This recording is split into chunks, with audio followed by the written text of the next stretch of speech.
Okay, let's know each other more while we wait. Apprenons à nous connaître. Juliet and I, pendant we que were nous talking attendons. about Juliette et moi-même asking étions you en train de nous dire que nous allions vous poser quelques questions. Germany. Qui please. vient d'Allemagne? Hi Germany. Bonjour à l'Allemagne. Great. Merveilleux. With here from United Kingdom. Qui nous arrive tout droit du Royaume-Uni. Thank you. Super. I will forget some countries. Je vais oublier des pays, ne vous attendez pas à ce que je les mentionne tout, mais s'il vous plaît, ne soyez pas en colère contre moi, en tout cas je vais essayer. Qui nous arrive tout droit de Pologne, par exemple. Thank you. Super. From Ukraine.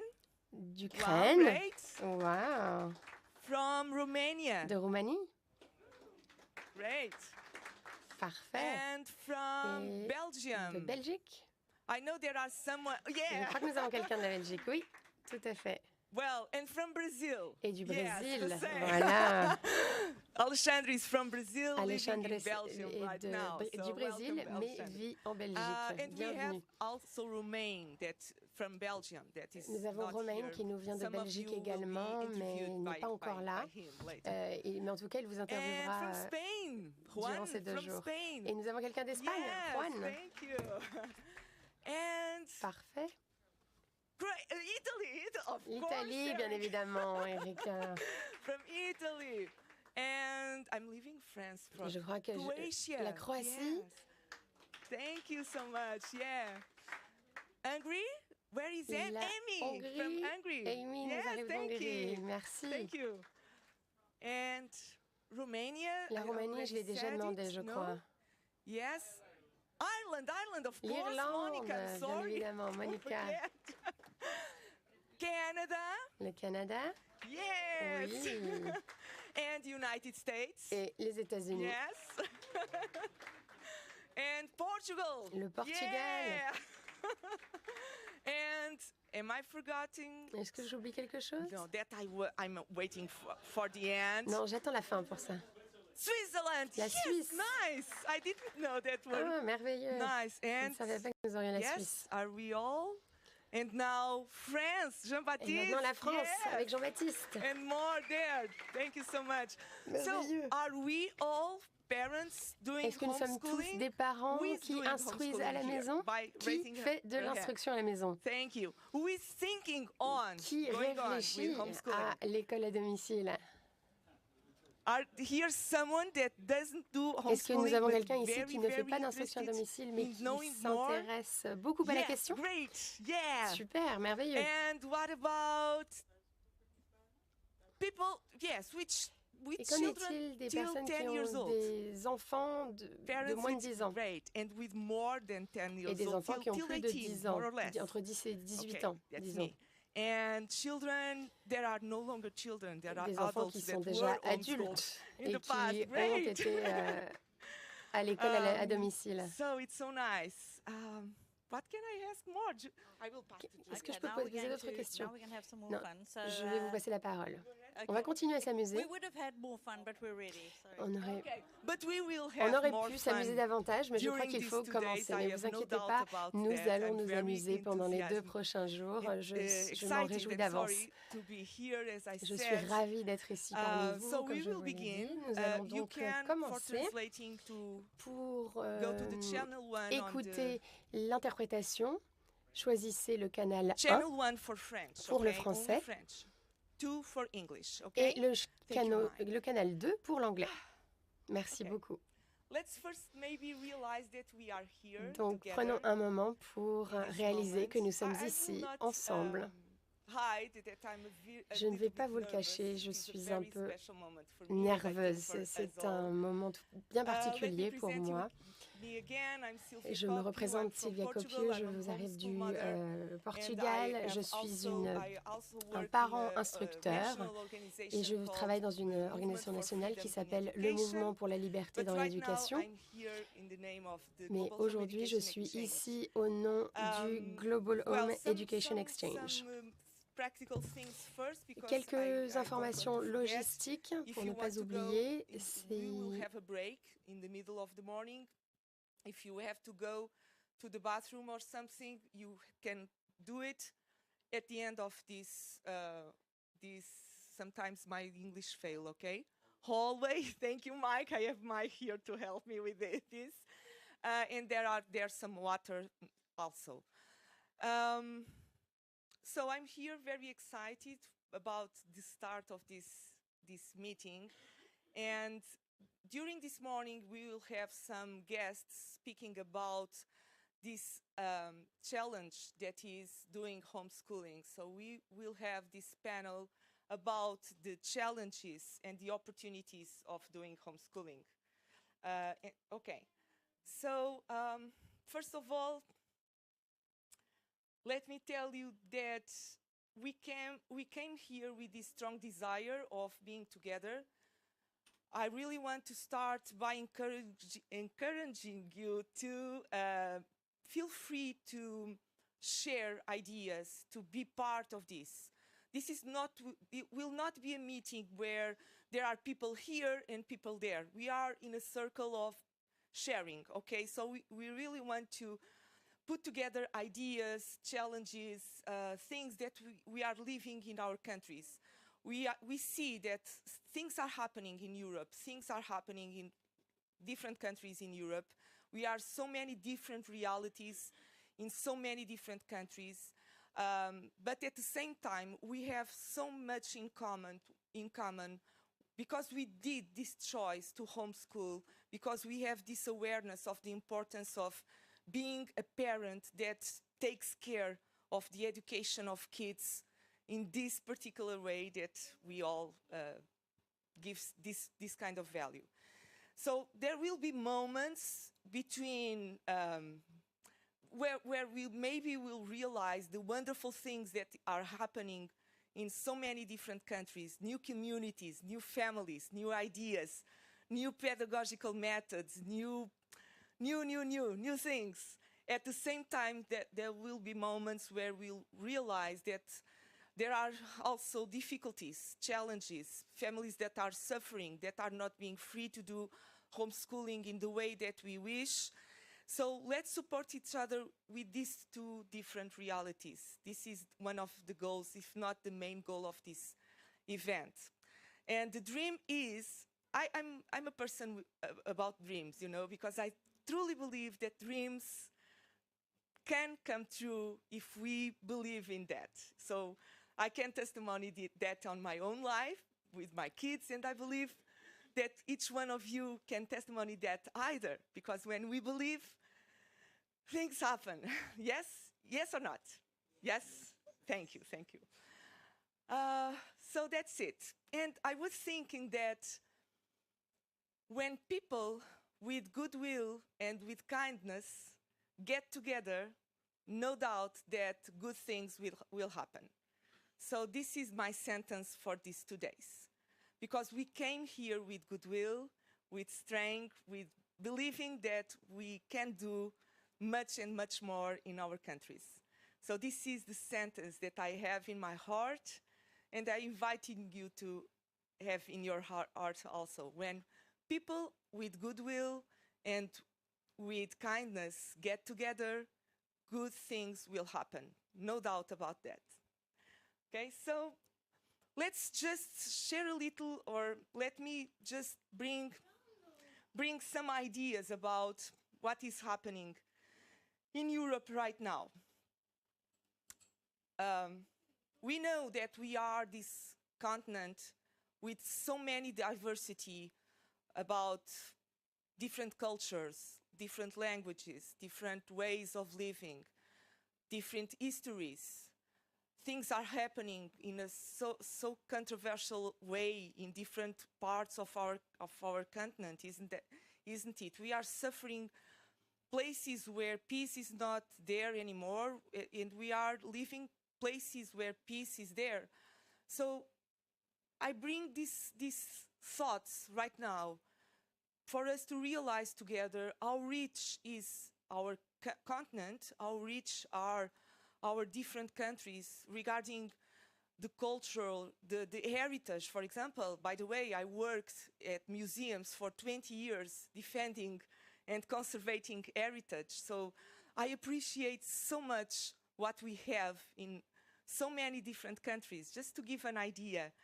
But at the same time, we are living these differences, these challenges that we are facing. And when we see that in a deepest way, we see that we are more connected than we realize when we don't focus our mind on what can bring us together on some things. And when I began to do homeschooling, I realized that a new world was opening to me and to my family. Not just because what was happening in Portugal, my own country, but because I could learn, I can learn about what is happening in other countries, and with that improve my way of doing my homeschooling with my kids, but also the way that I am defending and promoting the defense of homeschooling in my country. So I get very inspired about what is happening. For example, in Brazil, I have Alexandra here. I'm sorry, we speak the same language. And sometimes I get inspired. I get inspired about, for example, what is happening sometimes in German, by the way, because I think, okay, I have to improve that in my content. And I'm sorry to give some examples. There are random examples, okay? I'm not giving more value for some to another. But staying together with that made me realize that if we put together the things that we already do in our countries, we can improve what we are doing. And in this event, let's be focused on this idea of defending, inform, inspire what families are doing, because here we can really get ideas to go with us and to continue believing that what we do will make the difference that we need for this freedom of choice, okay? So we have these differences in Europe, countries where homeschooling is regulated, countries where it is not regulated, countries where it is easy to do it, countries where it is not easy to do it, countries that are finding new ways to do it because legislation is changing every year sometimes, and so we are learning and learning. But the most important thing, in my opinion, is that deep inside, well, yes, we have to deal with our regulations, with what is happening in our countries, but deep inside, we are most of all parents that really understand the importance of educating in a way that is, first of all, the natural way to educate. Second, we have this right, it is a human right, it's the natural right to educate. Our kids have the right to be in a free environment, to be educated with our values, with the way that we live. Because first of all, being a parent is connected with the idea that we love our kids. And by the way, sometimes this is the message that it's hard to spread. Because when we are talking, I don't know if you feel the same, in some events, not about homeschooling most of the times, I realize that sometimes we are talking about education, forgetting about education with love. And this is the main difference that I see in our community of homeschoolers. We never separate these two ideas. We are educating because we feel this connection. that I believe that all parents have, okay? So I'm not judging anyone. I'm just realizing that we have this awareness of the importance of home educate, because it is where the place of our love, our awareness about education take place, okay? And the third thing that I want to say is, and because of that, sometimes we wish that other families can do what we already are doing. That's maybe the reason why we are here. Maybe we are here because we are inspired by our own family, but also because we dream about this idea of all families in the world having the opportunity to homeschool in a free way. Yeah? This is what I believe. No. Okay. So, just a note about these 2 strange years that we lived, okay? We lived 2 strange years, wasn't it? 3 years? Yes, 3 years, yeah. Where we lived this particular situation of having schools closed. And I don't know about your countries, but at the beginning of the 2 years, we thought, and I still think in a percentage of my mind, that it was a great opportunity when schools closed to make people see what is homeschooling. Before the pandemic situation, I saw that lots of families didn't know what homeschooling is, what it is about, and now more families are aware that this choice is a choice that can be done for us. But at the same time, some confusion was made, because when schools closed and kids went to home to study, people tend to think that that way of study was homeschooling. And now we are having this necessity to make more clear what about is homeschooling. And sometimes I tend to explain that for me, homeschooling is not having our kids studying at home, is the opportunity to have the parents deciding and managing and making all the organization, the time, the pedagogical methods, the places where we go, and we structure all. And studying at home, having a school behind, it's not homeschooling because the school is behind. And nothing against schools, of course, I'm always saying this because it's not about that. It's only about making clear that one thing is one thing, another thing is another thing. And having kids studying at home without having parents with the possibility to decide what the kids will study, what not study, at what time, where, it's not homeschooling. So if we are doing homeschooling, we decide. And I'm making this connection because in many countries, lots of regulations are made not to allow us to make the choices that we should have, should do. It's the case of Portugal, by the way, and other countries. Yes, it's legal to do homeschooling, but we want to decide how to do it, where to do it, when to do it. So if someone else outside the family is saying to us what to do, for me, it is not that it's not homeschooling anymore. It's just not the homeschooling that I wish that we have in Europe, just that.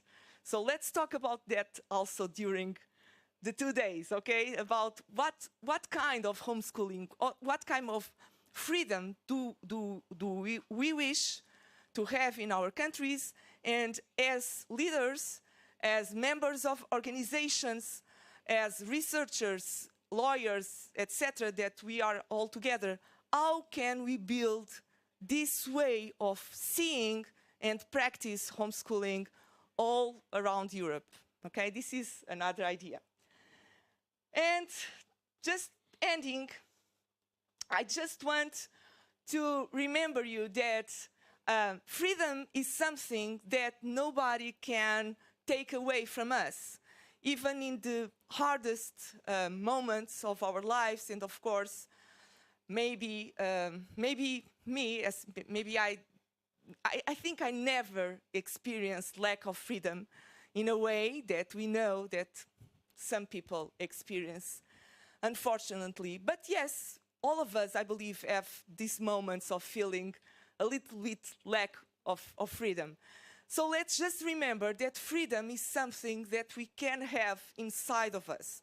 So freedom is nothing that someone outside of us can take away or put in our lives, because even in a bad environment, we can cultivate this way of develop our natural human, this right of being free, even because right now we are talking about the freedom about the ones that we love the most, our families. So this is not negotiable for me. And I think this a lot because what I'm seeing in Europe is freedom become more,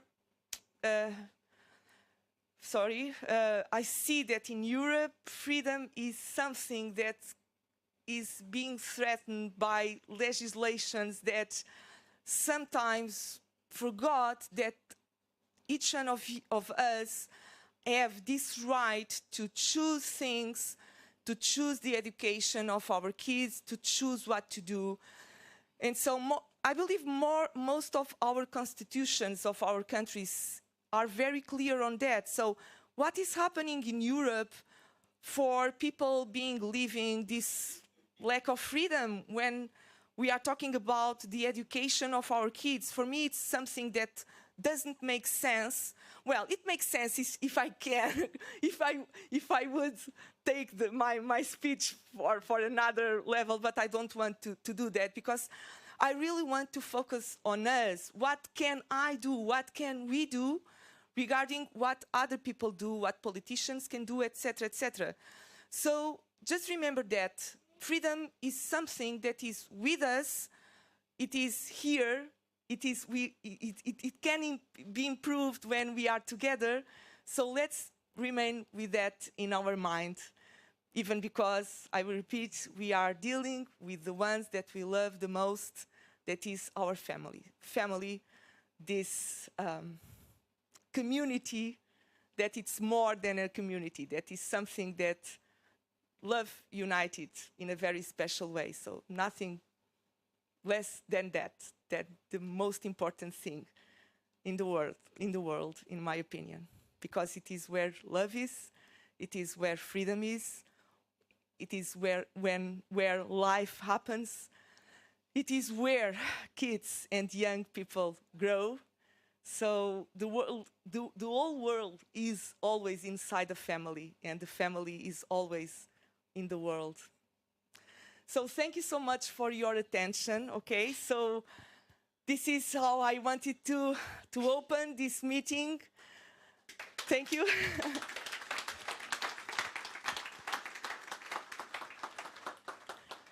We will be together for 2 days, so please remember to share.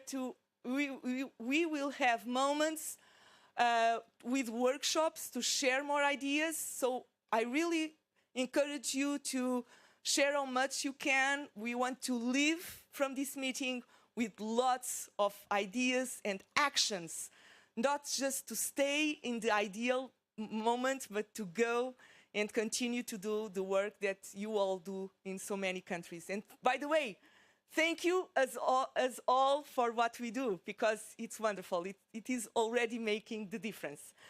Right now, I will present you Jean-Baptiste. But before that, let me just introduce you the people of the team, because I think it's nice to do that in just a few moments. I would like to present you, first of all, Erica Di Martino. Okay, Erica is from Italy and is in this group of the people that organized the meeting. Jean-Baptiste, I will present you at the end.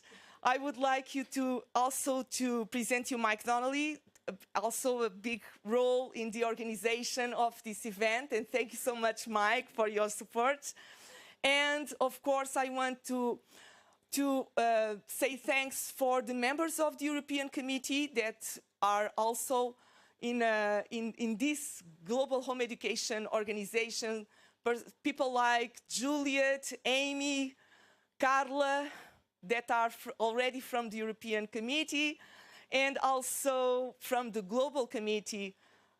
No, not Alexandre. Alexandre is another thing. I'm sorry, Alexandre. But Gerald, where is Gerald? I don't know. Gerald, thank you so much for being here. I will present you better later. And Peter. Tim from the European Committee. Sorry, Tim, I forgot you. But I really want people to understand that there are here a structure, a group of people committed with this idea of being together. Am I missing Peter? You are there. Thank you so much for being here. I think I'm not forgetting anyone. And just remember that this meeting is happening because we made a partnership with Liberté d'éducation, with the help of Jean-Baptiste, and also giving great appreciation to the sponsors without whom we could not be here. So let's appreciate the help that we get from HSLDA, Classical Conversations, at Choice, help me, Mike, because I've ADF, ADW, I'm sorry. Okay, I will return to that. That's on the website, and thank you so much. So I will present Jean-Baptiste right now to give us some words about what is happening here in France. So Jean-Baptiste is the Secretary General of Liberté d'Éducation, a member association of the National Inter-Association for Family Education. He is a member of the Regional Committee, European Committee of the GAGX. Most of all, the person that helped us organizing this event. And more important, even more important, a father doing homeschooling. Thank you so much, Jean-Baptiste. Thank you.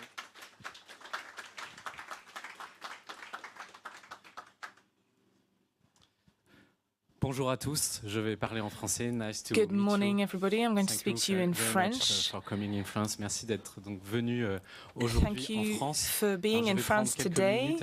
I'm going to take some time this morning to give you an overview of the situation in France and what the current situation is. Et je suis très heureux que vous soyez là. I'm very happy that you're here with us today because in France it's really very supportive, a lot of support to have people who take part in homeschooling to be here with us, who are interested in seeing what's happening in our country, who are interested in this fundamental freedom of home education, which is essential in not only in France but everywhere else as well.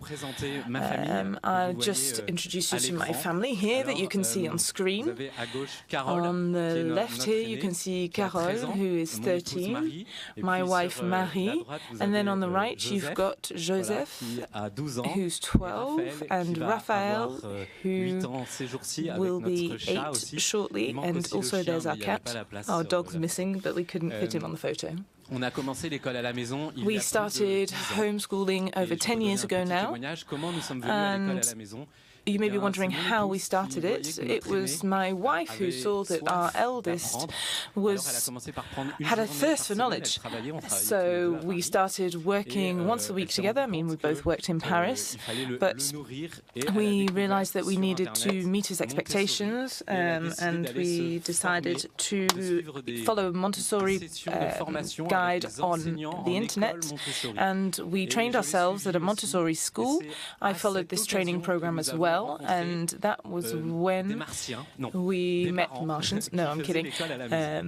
other parents who took part in homeschooling.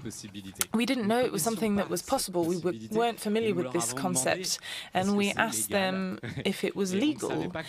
We didn't know that it was legal. We didn't know that over 140 years ago in France, Jules Ferry put a law together saying that making school and teaching legal, so he really made it possible for parents to take part in home education.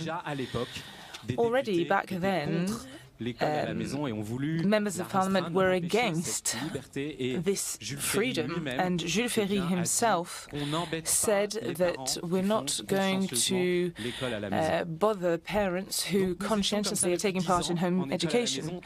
So 10 years ago we started homeschooling. We're really grateful to have discovered Montessori teaching. It's really a family adventure, a personal adventure. We're able to teach our own children. They take part in music lessons at the Music Conservatoire, and one of our children's violin teacher asked us if we could allow our child to take part in extra classes because he's excelling. And their teachers are really impressed with the way that we do homeschooling, and they encourage us and encourage us to continue with homeschooling. But this is something that we enjoyed very much for a while, but on the 2nd of October 2022, the French president decided that they were going to forbid homeschooling and that they would only allow it only for children who, for health reasons, were unable to attend a school. So we really put a lot of thought into it, and we asked how people who have been taking part in homeschooling for over 10 years couldn't do anything. So we needed to do something. So we created an association called Liberté Éducation, which allowed us to share our ideas. And very quickly, journalists got in touch with us. They wanted to interview us. And what you can see up here on the screen is a photograph of the page of the newspaper, one of the most widely read newspapers in France, West France, and you can see up here in the Maillard family we take part in homeschooling, and they really highlight important points that, we find it normal that people come and check up on us, but they're not going to forbid us. There are a lot of press entries and press releases that focus on homeschooling, and very quickly a member of the town council, who is close to the president, has asked us to present our association to the French General Assembly. It's something that wasn't guaranteed at first, but we were represented and we were able to talk at the General Assembly and represent this association of parents who teachers take part in homeschooling. Some people are lawyers, so they were able to help us a lot, and we actually found that a lot of other families joined us. There's a national association of homeschooling, and we contacted a number of people and took part in rallies throughout a number of towns. You can see our slogans here, our messages that we're telling the president that they're taking the wrong path and that children want to learn at their own rhythm. You know that the rhythm of learning of teaching is the first reason that we choose homeschooling in France, so children can learn at their own pace. We really stood up for our beliefs. We contacted a number of deputies, of senators, and we really fought hard. And on the day of the vote, the government had to pass an amendment, and they had to stop the session because the government was really fearful that their law wouldn't be accepted, so they have allowed us 2 further years of homeschooling. So now we're in our first extra year, and we still have next year too. But for those of you who are starting homeschooling, a new regime is in place, a new legislation. You have to declare every year, which will lead to further checks. You have to pass this with your council, and they will check on the situation of homeschooling. And this is a requirement now. But the President of the French Republic said that he wanted to forbid homeschooling, and the reason for this is this radicalization. We have a real problem with this. It's something that we looked into further. Here you can see someone dressed up as Marianne, who's representing our right to protest in France. My wife and I wrote this book together with the support of the HFSD. They allowed us to help write this book and gave us an overview of the situation of homeschooling across the world. And I'm very happy to be here at the Ghex Summit with you, because I'm able to put face to names that I mentioned in the first chapter of my book. And now it allows me to meet you in person, and I'm very grateful for that. It allows us to exchange ideas and hear about the experience of your experience in your own countries that'll allow us perhaps to change the way that we do things in France. But to go back to radicalism, we really, over a whole chapter, spoke to a number of researchers in France who are specialized in radicalization in France, in the highest institutions in France. We went to the army, to the Ministry of the Interior, where they have departments that specialize in this radicalization. We also spoke to prefects who said that they'd never experienced any problems with homeschooling. But within this research institution in the Ministry of the Interior, the person that we spoke to looked into radicalizations within the Interior Ministry and said that he couldn't find any data on it. So there's a problem, because all of these claims are unfounded.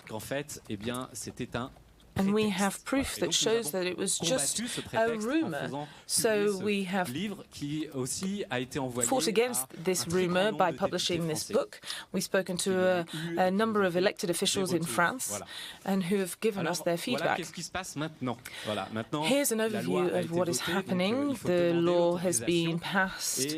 You need to request authorization to take part in homeschooling, and you can see the growth of homeschooling. You can see that currently we're around this margin. In 2011, there were about 20,000 children who were homeschooled, and it has increased significantly. You can see here the impact of the healthcare crisis in 2020, and this year there has been a fall of over 30% of the number of children who are homeschooled in France, mainly because of this new regulation and requirement for authorization. And just so you know, there are 4 reasons that you have to request this authorization. Firstly, it's because if your child has any mental handicap or disability, you need to really be able to prove it over a period of 6 months, and you need to prove it with medical certifications as well. Secondly, it's really if you live very far from a school, in very remote locations, even if you live up to 50 kilometers from school, that's not enough. Or if the parents have a job which means that the family life is somewhat unstable and makes it a bit complicated. It's also very difficult to justify, however. The third reason is what they refer to as artistic and sporting activities. So again, you have to justify that a certain number of hours of sport and music, that it is so significant that it would prevent you from going to a school. A lot of parents do try and find a reason to prove that. And fourthly, it's the option that a lot of parents make recourse to. It's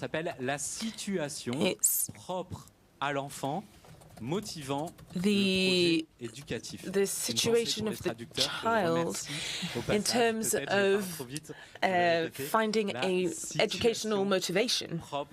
So this child's situation in terms of educational motivation, it's something that still is quite unclear. There's no official academy in France or legislation that has been able to define what this is. No judge has been able to define what it is or define what a good educational project is. And now, given this extension that we've been allocated, there are some children who are already taking part in homeschooling at home, but others cannot. The younger children cannot because of these derogations that are required. So how is it that some things are working for older children in the family, but not for others? Today, we are representing 30 families throughout France, or at least our association is. Other associations represent other families. So we are representing 30 situations where these families have been refused home education. And out of these 30 families, we've already managed to obtain authorizations for 2 of them, but it hasn't yet obtained jurisprudence. So there are organizations such as the HSCA that are helping us, and these 30 cases are still ongoing. We are appealing. We are also appealing to this refusal. This is something that can take over 6 months, and it's still ongoing. We are standing up for 30 families out of 400, and we are still getting requests to this day to go to the court and stand up for them. And on Monday, the State Council and the Administrative Council hasn't been able to help us, but the Administrative Council has accepted these cases, these 2 cases. So it shows that our cases and our appeals are serious. They have 10 days, or had 10 days, as of last Monday, to meet the requests and the demands of the lawyers. I wanted to give you a figure, however. Up until now, 98% of checks of homeschooling have been successful, which means that the Ministry of Education themselves have admitted that homeschooling is a success. So there's a 98% pass rate. Another number that I would like to give you, according to the National Education Service, children who are in difficulty, both at school and at home, only represent 0.09% of cases. And this is nothing to do with separatism or radicalization. This is just according to a report that was published following the publication of this law, and it's something that we shared with ministers through our deputies and elected officials. This report, which shows that we have encouraged deputies to vote blindly. And they've realized that we have potentially asked them to pass an unfounded law. But as of September, 20 deputies have written to the government questioning the law on homeschooling, which just goes to show that these elected officials, both right-wing and left-wing, there are also 5 senators who have sent in written questions, which the ministry has to answer. They have to answer written questions. So this is something that is still ongoing. I didn't really mention the support that we've had, but we've had support from the National Syndicate of Education Inspectors. They sent us a report most recently where they said that we cannot enforce education on children. So this is what the National Education Ministry has said, and this is something that we have access to together with our lawyers. The objective is that children need to be in school.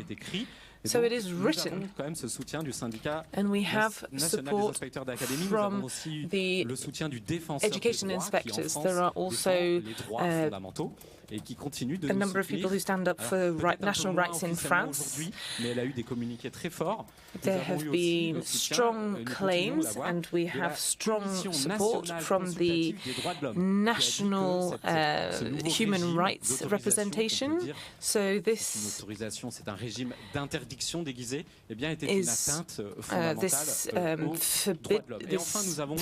that they were trying to forbid us was a disguise. It was wrong. There's been a reserve of interpretation on the aim, of this educational aim. They said we didn't need to ask for proof of a child's particular state. It just goes to show that educational institutions only do what they like, and we need to go beyond their own interpretations. But there are a large number of administrative judges that are not considerate of this interpretation and do not respect what is written. So the fact that we're going to the Administrative Council is very important because it allows us to address the question and make them aware of the question and explain it to them at our own means. I will end shortly. I also wanted to say that we tackled decrees. This just goes to show that we're not giving up. We're taking every small victory that we can to obtain as much as we can, so we have small victories. I just wanted to tell you, give you an example, which was very important. When this law was first announced, the government requested a secret report, as they often do, to see whether this law was constitutional, and 11 judges from the state constitution voted a report saying that it wasn't, they passed a report saying that it wasn't constitutional. So then you can see that, imagine that the press turned against the president and put pressure on him, but this report was then rewritten following the government's request. So we tried then to get this report published, and we were successful. It was published in the Figaro newspaper over several pages, and you can see where the section that they deleted from the report. We're talking about a dysfunction of constitution. This is really the highest objection that they were trying to make against this report, and they were saying that the government influenced the state council to make this law that wasn't constitutional a law. So you can see how controversial it was. The law was then passed, unfortunately, because but even though deputies afterwards realized that they should be on our side because it was wrong. So I hope that you don't have this same situation in your own country. But the conclusion that I wanted to give you is that, here you go, this is when we're in front of the State Council. It's somewhere where we go more and more often. It's not far, it's just in Paris. But sometimes it might seem that our freedom, our future is blurry. But in reality, we see that if we do fight, we can grasp this freedom. And I think that we should continue to promote this freedom,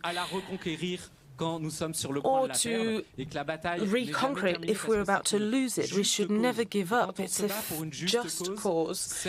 And when you're fighting for a just cause, that of our children, the future of our children, we can be successful. I think there's someone from one of the Eastern countries said that nothing that is unjust is definitive. So if there's a law that is unjust or unfair for our children, it can't be definitive and final.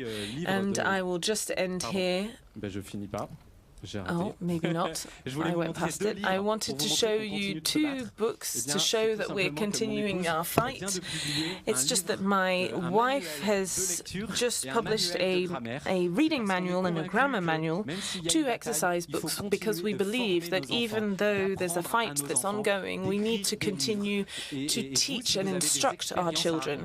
And if you have anything to share, please share your feedback and your joy of teaching, doing home education. Thank you. I will now introduce Anne-Françoise from Saint-Albin. She will join me on stage. Thank you for being with us today. As you might know, tomorrow there will be the Lipsco Fair. It will be the first fair for freedom of education, and we've asked Françoise, who's in charge of this fair, to come and tell us about it. When the Ghex decided to organize this summit in Paris, we realized that the Lipsco fair was occurring at the same time, so we decided to join our strengths. Freedom of education is part of their contract. So, as we wanted to show that education should be a freedom, we thought that today we could go even further working together. We make bridges with Fondation pour l'École, and Fondation pour l'École will support, just like HLCDA, the promotion of homeschooling. So thank you for having us today, because the Lipsco Fair is happening next door, and we are delighted to have you with us today. You now have the floor. Thank you very much, Jean-Baptiste, and thank you, Sophia, for your very inspiring introduction speech. Good morning, everyone. First of all, I would like to thank Jean-Baptiste and Mike, who are here for the partnership between our two events. So I'm here to tell you about the activities of Fondation pour l'École and its annual fair on freedom of education. As Jean-Baptiste said it will take place tomorrow next door. The Fondation pour l'École is a public foundation. It's been around since 2008, and the objective is to support independent schools. What we call independent schools are schools that do not have a contract with the French state, so they are not subsidized by the state, but it means that they can choose their curricula, their teachers, etc., etc. There are 2,500 independent schools in France. That is 100,000 pupils. There are different types of schools, bilingual schools, religious schools, Montessori schools, etc., etc. So the wealth of the schools is their freedom, because thanks to this freedom, they can innovate and choose educational methodologies to pass on their knowledge to the children. Voilà. Et ces écoles, elles servent aujourd'hui d'aiguillon. These schools are like a compass for us to renew a tired educational system in France. So homeschooling is a source of inspiration, and these independent schools are also a source of inspiration. Fondation pour l'école only lives off donations, and our aim is to help those independent schools. The scope of Fondation pour l'école is quite broad. We provide legal and administrative advice, but we also support the development of the schools. We can help fund the supply of equipment. We also have a lot of different training courses. We also facilitate quite a broad network made up of all the stakeholders of those independent schools. We also carry out lobbying activities because we stand up for the right of those independent schools to exist. And our remit is also to help make those schools well known, including by organizing fairs like the Lipsco Fair. Tomorrow will be the third edition of this fair. It's been around since 2019. Unfortunately, of course, we had to miss 1 year. Tomorrow will be the third edition, as I said, and there will be 3 goals for this fair. First, making sure that all the players of those schools meet. So there will be stakeholders from independent schools, but not only. So making sure that people who are not evolving in the same environment meet. Secondly, when we see successful activities in independent schools, we want to reproduce them tomorrow to make them known as well. And our third goal is to inspire new ideas, new actions towards children, and to make sure that they are happy when being taught. So this fair will occur next door from 9 to 6. It will be the opportunity to have speakers from all around. They will be highly motivated, and there will be workshops and panels. Tomorrow at 11, there will be a panel that is co-organized by the Ghex. And thank you for that. The partnership between Ghex and Fondation pour l'école makes sense, because through the support to independent schools at Fondation pour l'école, we want to stand up for the educational diversity and freedom for education. As Jean-Baptiste said, this freedom is being breached. In the past few years, several laws have tried to breach the freedom of independent schools. 120 independent schools have been opened every year since 2015. However, we need to remain vigilant because, of course, we are under threat.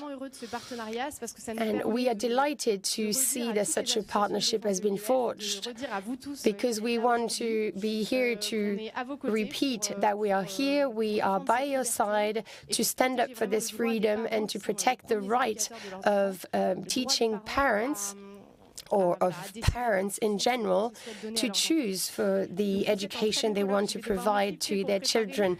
I wish you a very fruitful seminar because I have to go take care of the fair, and thank you for your attention.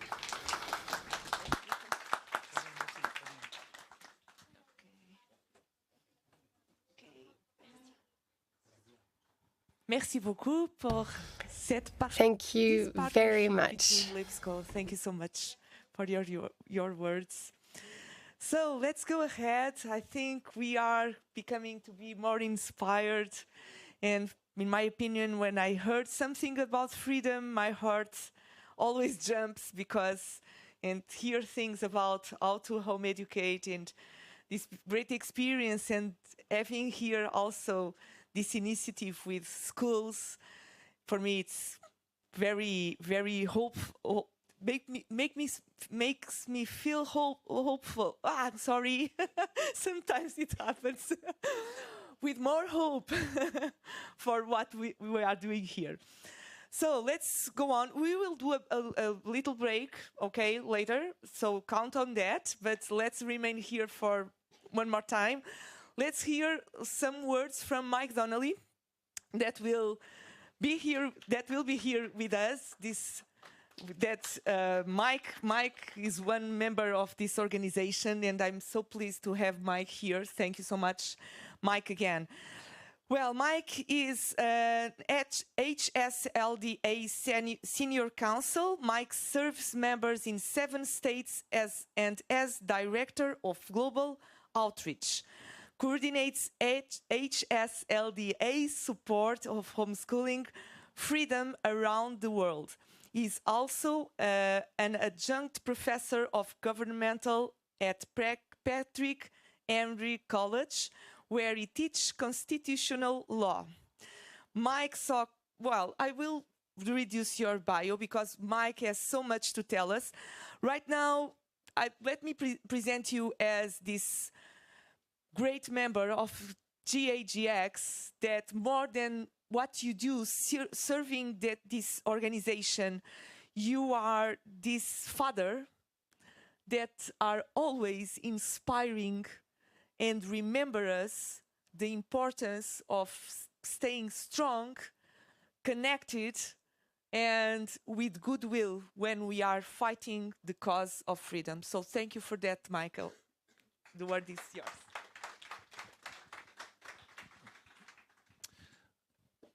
Good morning, my friends. It is simply magnificent to be here with you, among many old friends and some new friends. So delighted to meet so many new friends. It's so exciting to be here at this, the first of many, I hope, European Home Education Summits in Europe. HSLDA is the world's largest homeschool advocacy organization.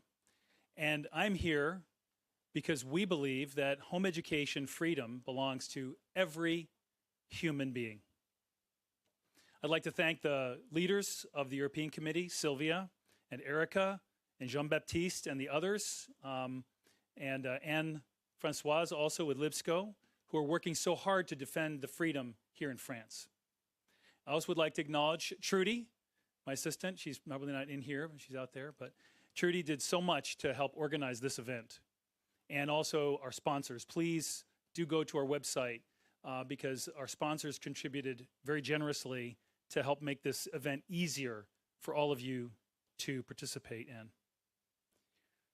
None of us can do what we do without the support of our families, so I want to acknowledge my wife, Patricia. We've been married for 30 years. We have homeschooled our 7 children, and it's because of her support and them that I can be here with you today. And thank you for being here, because if you weren't here, we wouldn't be here. You are the second most important people in this fight for freedom. The first, of course, are our children, right? We fight for them. What has motivated us, GHEX, and all of us who fight for freedom from the very beginning was to see homeschooling freely available everywhere for everyone. no matter how or no matter why they homeschool or home educate their children. You know, I'll just say that I consider those terms to be synonymous. My friends in England would disagree with me, but that's okay. We will, the English and the Americans, we've had our differences over the years, and we will continue to have those differences. So I will say home education sometimes, and I will say homeschooling sometimes, but I mean the same thing. Anyway. But we agree that home education should be seen as a fundamental human right that is respected and protected by all nations. And that's why we're here in France, because we live in a world that is very connected. It's a small world, much smaller than it was years ago. And so what happens in Europe affects all of us everywhere. It affects all the countries in Europe. It affects the rest of the world. Just like what happens in Brazil affects the rest of the world, because countries are looking at what other countries are doing. So the fight for freedom here in France, in Brazil, and other countries is important for all of us. This Ghex network, it's a network. That's what it is. It's a network. Traces its history back to 2010 when about a dozen homeschool leaders from North America, Europe, Latin America, and Asia agreed to get together to organize the first ever global conference, which took place in Berlin in 2012. Let me ask you, if you participated in that conference, would you stand up, please? Would you stand if you participated in that conference? If you were there, please stand up. Thank you. Thank you. If you were there, thank you. Yes. That's where this began. 3 others followed in 2016 in Rio de Janeiro in Brazil, which increased the revolution in Brazil, yeah? And we then went to Russia in 2018. And in 2020, where else? Online, right? But we hope to organize another conference in person in the near future. There is much that we can do on Zoom. Zoom is important. Video conferencing is important. But isn't it wonderful to be here together in this really small space? It's very small for me. As American, we're used to much bigger spaces. This is very small. But this pandemic has had such an impact on us, and a positive impact in many ways for home education. Yes, it was difficult. Nobody liked it. We didn't like it. I'm glad it's over. I'm very glad it's over. It's over. It's over. It's done. Okay? Listen to me. It's over. But homeschooling almost doubled in the United States. We went from about 4 or 5% to 11% of the homeschool of the population in the United States, 11%, and it grew very fast in many other demographics within our country, within the Black community, within the Hispanic community, very fast and very large. And after the conferences we organized, we've become this global network where we are organizing leaders from around the world to encourage you, home education leaders and families, and researchers and policymakers. And we have 4 regional committees also from around the world in Africa and Asia, here in Europe and Latin America, who are doing all of these things in their areas to encourage people, because we believe that by connecting people, by equipping people, encouraging people, we can make a difference. And at the core of our vision is the belief that every child, everywhere should have the opportunity to learn and live in freedom. What do you think? Is this a vision that can unite us? Yes? You think so? We speak different languages. We come from different backgrounds and cultures. We have different beliefs about religion, politics, society, music, art, even sports. For example, I think that it's time for the United States to win the World Cup. It's time. Oh, my friend from Brazil, it is, no. Okay. Okay, you can be number 1 in soccer. We'll be number 1 in homeschooling. Is it okay? Yeah, you exchange, you trade soccer for, okay, that's good, okay. But these differences, they enrich our communities, but they should not prevent us from working together. Because even if we didn't have opposition, it would still be a very big task for us. But we do encounter opposition. Why? Why do we encounter opposition? Why do we see oppression in some places and freedom in other places? Well, let me see where we're at here.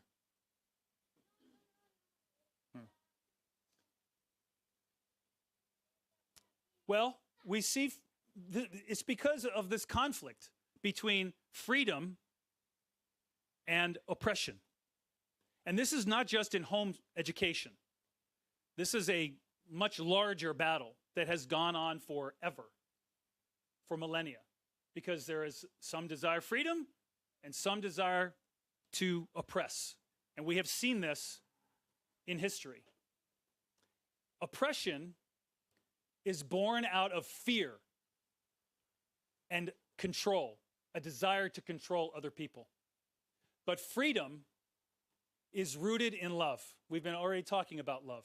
It's a theme here for a reason. It's rooted in love, and it is founded on a willingness to trust. And our movement is rooted in love. And this love, this is the why of homeschooling, right? This is why we do what we do. Now, many people have many different reasons. This is a survey from the United States, which shows all the reasons people want to homeschool. Because their children have special needs, because they don't like the school, because they live far away from the school, because many, many reasons. But there is really only one reason that we homeschool, right? It's for our children. This is my grandson who was born a week ago, my first grandchild. This love motivates us to strive for the very best for our children's physical, social, emotional, spiritual, moral, and intellectual development. This love inspires us to raise our children in an environment where they are loved, where they are affirmed, accepted, cherished. That's what we all want for all children. Now, we live in an imperfect world, and it's not true for all children, but that's the way it should be. And love motivates us to create environments with emotional security, so our children learn without fear of judgment or condemnation, so our children can achieve their fullest potential without being driven by competition or envy, except maybe in soccer. It's okay to be competitive, right? Right? We're gonna compete because we want our children to relate to others with kindness and compassion. They can learn this at the home, better. We want our children to be free to pursue their own paths. We want to treat our children as individuals. This love inspires the freedom that is at the heart of home education. And it is this love that connects us in this room in such a meaningful way. If freedom is rooted in love, it is also founded on trust. We believe that parents must be trusted to raise their children. In a free society, we should create policies based on trust. A free society should not presume that home education requires affirmative or stringent regulation. Now, we must admit we live in an imperfect world, and there are situations where children need to be protected. But even if that's true, and there are ways to deal with that, we should not assume that all or even most parents will harm or neglect their children. It's possible to protect children and respect freedom. Now, there is much research demonstrating that home education produces beneficial outcomes, academically, socially, in many ways. Home education is also efficient and economical. Parents who home educate have shown that they can produce a better education with far fewer resources. Parents who home educate save their governments billions of dollars. Billions of dollars. And for thousands of years, it's how we've done it. It's how people have learned. It's the environment where children were raised. After all, government-run schools are a recent invention, just 150 or 200 years. This history, there's a little bit of a darkness to this history of government-run education, because it has included a motivation to preserve national identities and to socialize children in state-approved values and ideas, to indoctrinate them. That does not meet with what we should accept and what human rights says is what should be. That is not for the state to decide, it is for parents to decide. So what is the problem? Where did this come from? Why are we living in this reality today? Well, part of the problem is that compulsory schooling has become confused with education. We think that by sending a child to school, oh, they'll be educated. The school will do it. It's okay. We can expect the teachers to do it. And even they try. They do. I mean, there are many good people working in schools, administering schools, teaching in schools, who want what's best for their students. It's true. But it's not a guarantee. We should not assume that it's a guarantee. And many of our fellow citizens think this is so. Why? Why do they think this? Well, you know, it doesn't take long to create a habit, right? As it says, if you can do something for 7 days, you can make it a habit. Maybe 21. For me, it takes a little longer. But and so humans, we create the habit, and it's hard to break habits. So for hundreds of years, we have had a habit. We have assumed that we send our children to school. And who was home educated here? Anybody home educated? One, two, we all went to school. And all of our fellow citizens went to school, and they assumed that go to school, get educated. One of our founders, Samuel Adams, one of America's founders, Thomas Jefferson, also one of our founders and an ambassador to France, called Samuel Adams the man of the revolution. His papers were burned, so we don't have his papers, many of his papers. Yeah. That's why most people don't know so much about Samuel Adams. He said this, though. He said, "It does not take a majority to prevail, but only a tireless minority ready to set brush fires in the minds of their neighbors." You know, in America, only 25% of our founders, of the people living at the founding, were in favor of independence. Only 25 to 30%. 30% were against it, and the rest were like, whatever, who cares? So it's true. This is good advice, and this is what we need to do as home educators. It is our job to explain this new, old idea to our fellow citizens. We must explain it patiently, persuasively, persistently, in love, and yes, to our mothers-in-law. We must do it over. I have a fine mother-in-law. Mother-in-law, you're fine. This is streaming, so we want to be very careful. Okay. Whatever. But we have to explain this over and over and over and over and over if necessary. We have to speak the truth about home education. We must politely, professionally, and practically help our fellow citizens to think differently. We must kindle a fire in their minds. It may take time for this to happen. And let us not think that this is an isolated issue, this battle for freedom in the mind. It is not isolated because, as I said before, it's part of a larger battle of freedom. And we have seen what happens when oppression is substituted for freedom. And that is why in 1948, dozens of countries came together to set forth basic principles that all civilized nations have agreed to uphold, all free countries. The framers of the Universal Declaration on Human Rights recognized that the family was the fundamental unit of society, an institution. It is an institution, a societal institution. And that this extended to education because the framers of this UDHR wrote that parents have a prior right to decide the kind of education their children shall be given.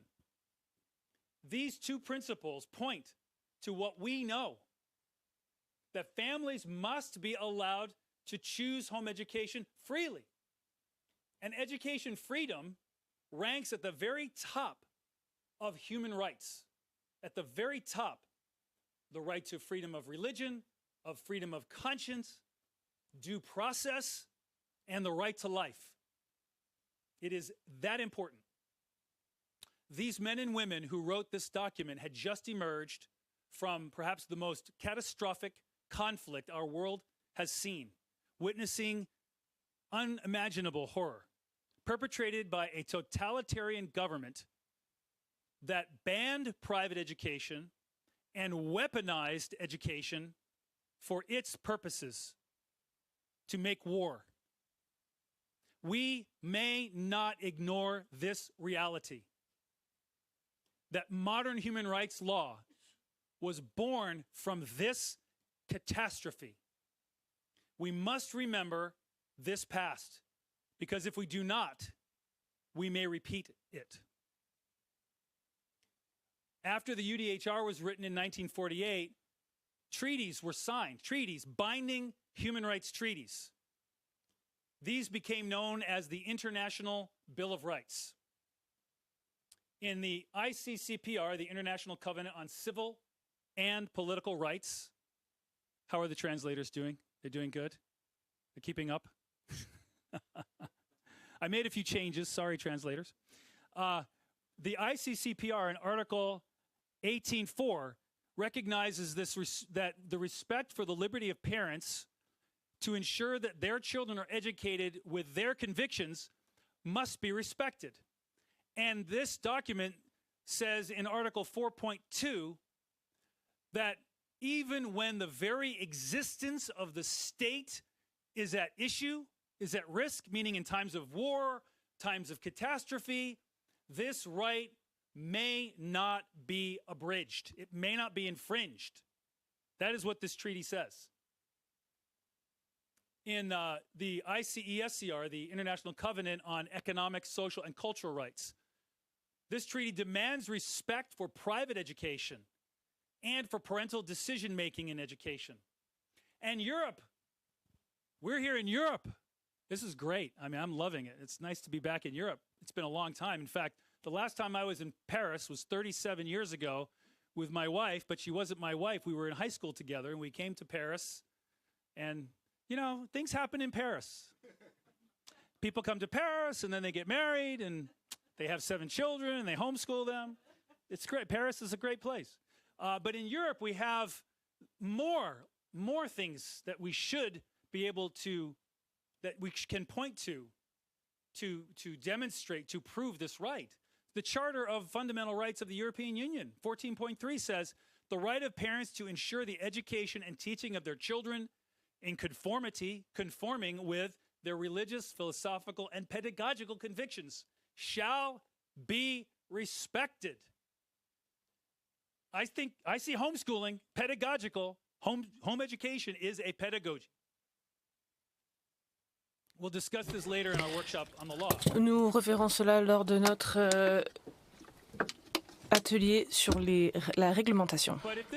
Mais si cela est vrai, et c'est bien vrai, pourquoi est-ce que le gouvernement britannique, bon, ils font plus partie de l'Union européenne, mais on a aussi la Convention européenne sur le droit de l'homme qui indique que l'État respectera les droits des parents. Et si c'est vrai, pourquoi est-ce que le gouvernement au Royaume-Uni a essayé d'imposer plus de restrictions? Pourquoi l'Assemblée nationale en France a accepté cette loi l'année dernière? Pourquoi en Hongrie, soi-disant pro-famille n'autorise pas l'éducation à domicile. Pourquoi au Portugal, dans ces 3 dernières années, a passé une loi? Pourquoi en Italie, il y a une loi? Même en Irlande, qui reconnaît l'éducation à domicile en tant qu'une constitution, je crois que c'est l'article 14. Pourquoi cette bureaucratie? Pourquoi plus de freins? Pourquoi au pays de Galles, il y a plus de difficultés alors qu'il y a autant de droits qui sont reconnus dans ces documents fondamentaux? Pourquoi? Aux États-Unis, nous avons 5 millions d'enfants qui sont éduqués à domicile et à peu près la moitié des États, les parents n'ont rien à dire. Ils ne doivent rien déclarer, comme en Angleterre aujourd'hui, c'est la même chose. Et dans les autres États, ils envoient simplement un mot pour dire qu'on effectue une éducation à domicile. Laissez-nous tranquilles. Si on veut réintégrer le système scolaire, on vous le dira. Ici, on a beaucoup de pays réunis, plus de culture, plus d'histoire. I don't understand why in Europe it's so different than in the US. Maybe you can help me understand. But there are common concerns. And so we have to understand these concerns. As advocates, we must understand these concerns so we can answer them politely, professionally, practically, persuasively, persistently, politely, right? The 6 P's of homeschool advocacy. And there are answers. I mean, in the United States, we've had homeschooling for 40 years. We've answered every question. They just don't want to take our answers. Say, oh, the United States, those crazy Americans. They homeschool, but no, we can't. That's too much freedom. Too much freedom. But we have the answers. Even in our country, it took 20 years, 25 years of court battles, of legislative battles. 25, a generation to achieve the freedom we have today. It was a big job. And I didn't know anything about it. I'm a beneficiary. I benefited from, my family is benefiting from the work of the pioneers. You are the pioneers. You in this room are the pioneers of home education in Europe. And a generation from now, people like me will say, thank you for fighting and persevering.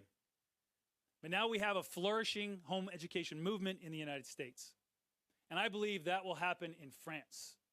And I believe still that it will happen in Germany. I said 15 years ago, I think it'll, maybe in 15 years, I didn't know what I was saying. But I believe it can happen. Yeah, I know. And so thank you, especially the Germans. They have borne the brunt of this ideological oppression against homeschooling. But homeschooling is unstoppable. It is imparável. Ah, that's Portuguese for unstoppable. Yeah, it's imparável because it is good for children, it is good for communities, and it is good for countries. But we cannot fight this battle alone because oppression breeds in darkness and isolation. And that is, we must reject isolation. We must come together and work together. We must help each other with ideas, with strategies, with stories, with research, creating connection with one another. We must create support organizations. Here's the action steps, Sylvia. You asked for action steps. Here are the action steps. This is where you take notes. We should create support organizations. This means we need leaders. We need organizers. We need activists. We have to argue in courts. And so we need lawyers. Yeah, sometimes you need a lawyer. You need lawyers sometimes. We need to engage with the media. It's not futile. It may feel futile. It's not futile. We have to influence the media. We have to become the journalists. the writers, the social commentators, or our children. You social media, you kids who know social media. Like, I don't really know social media. You guys know social media. I look young, but I'm old. We have to influence policymakers. That means we need lobbyists. We need to cultivate relationships with friendly politicians. Some of you need to become politicians, like my friend Alexandre here, who did that. You don't want to admit you were a politician, but you were a politician. You were. You admit it. Okay, that's good. That's good. You're truthful. Okay. We have to fight in that arena. We must go to that arena to fight in that arena. We must support research. So we have to help people become researchers, encourage our children to do research, ourselves to become researchers, to write and to publish. Because home education has nothing to fear from inquiry and investigation. We know the truth. We need to get the truth out there. That's what we need to do. We want our fellow citizens to know the truth, because the truth will set them free. We can provide advice and support and encouragement to the families. The families need advice and encouragement. They can't fight this battle just by themselves. One family against the whole French state. One family against the whole Reichsstaat? How is it possible? There's a lot of work for us to do. But this is what we need to do. And by working together in regional and global communities, maybe we can do it more quickly. Maybe we can do it more effectively. That's why this meeting is important. Because it's only when we meet together in person like this that we can create trust, to create relationships because of the common love that we share that will allow us to work together. We must do this. We must meet together. Yes, we should have different associations, diverse associations that address specific needs, different religious beliefs, different pedagogical beliefs. It's fine. It's okay to have different organizations. But we cannot allow diversity to interfere with the unity so we can achieve the goal of freedom for everyone, everywhere. And being the fact that you are here tells me you understand this. You are here. You are listening. Thank you for listening. That tells me you understand this. You are here. It tells me you want to work together. Thank you. Together, we will build a better future for our children, for our families, and for our countries. A future that is founded in freedom and rooted in love. What could be better than that? Thank you.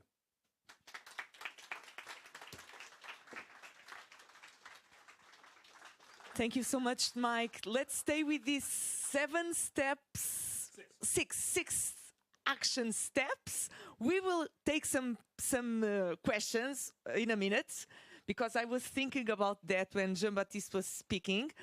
But let me just underline this will of having freedom and the importance of being here in person, because it makes difference for us. It will. So thank you so much, Mike, for your presence and your words and your belief that we will make it in all countries in Europe. Thank you so much.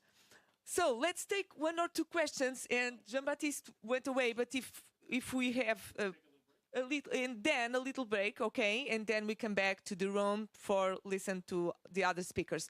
But there are a question there, at least.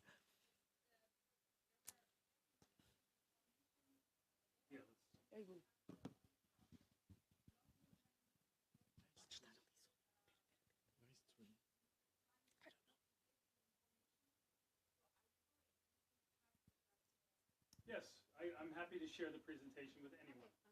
Fine. Thank you. And this is, I think this is recorded, so I think it will be online. Yeah, I think we are recording, and we will then see how can we do it. Is there any more questions or a comment or something? Yes, please. There are a micro over there. If you, okay. Yes, Jean-Baptiste is here. Come here, Jean-Baptiste. A question for you.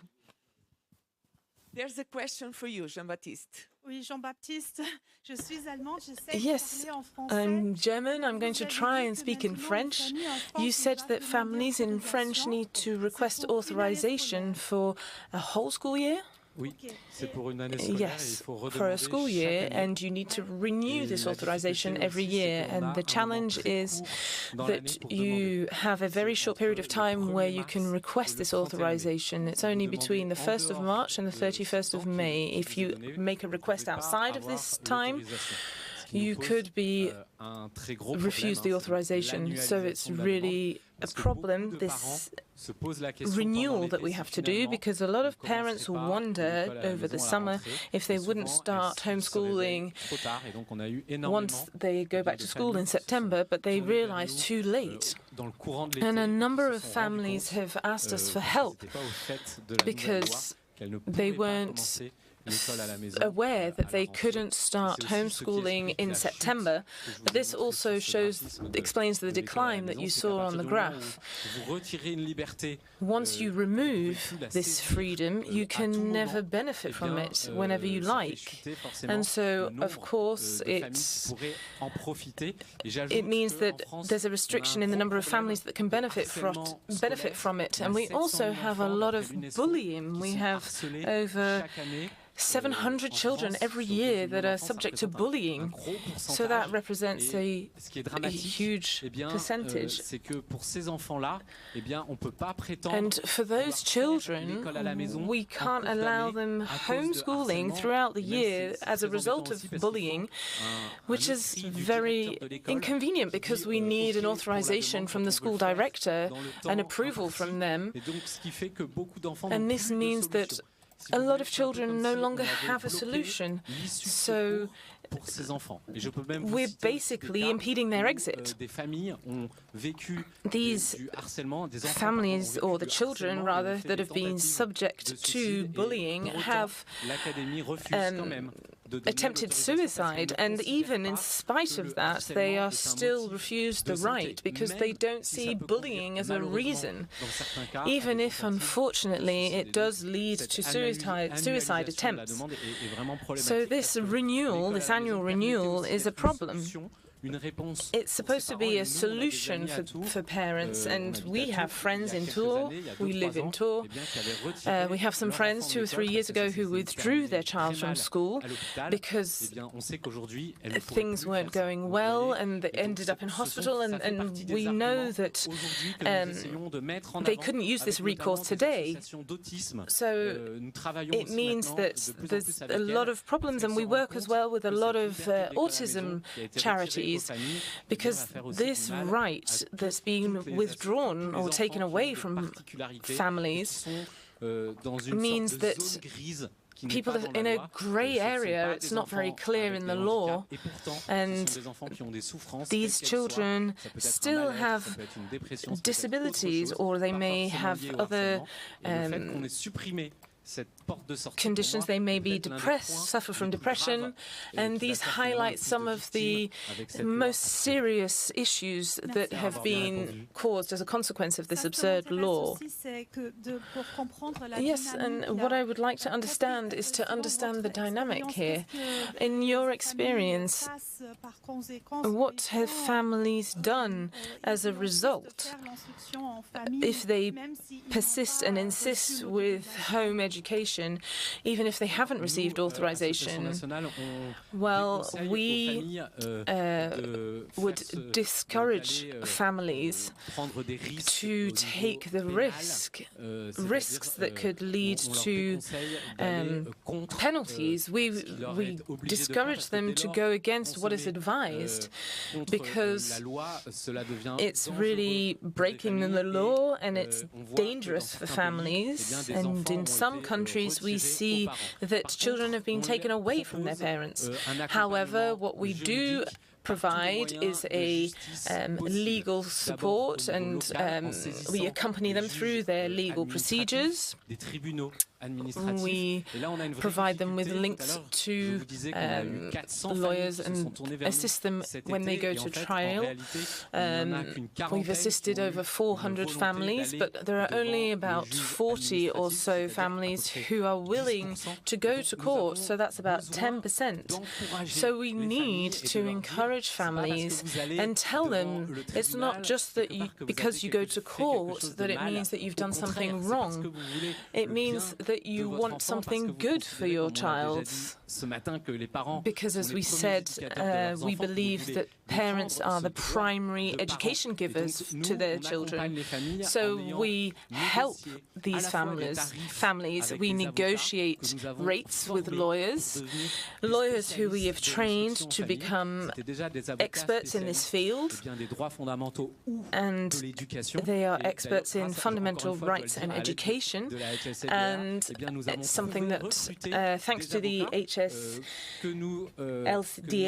we've managed to recruit lawyers that we then recommend to families who are in financial difficulty. This is an important point because families who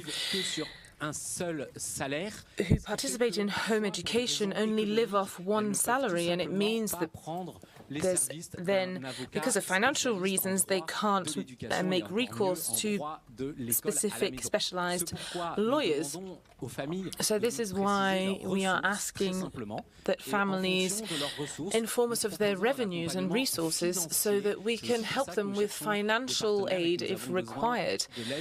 This is why we need help from organizations such as the HSLDA, and depending on their income, we will either allocate 50% or 80% financing to them to assist them with these legal fees. There are a large number of families who gave up and said they would have given up if we hadn't provided them with this financial aid.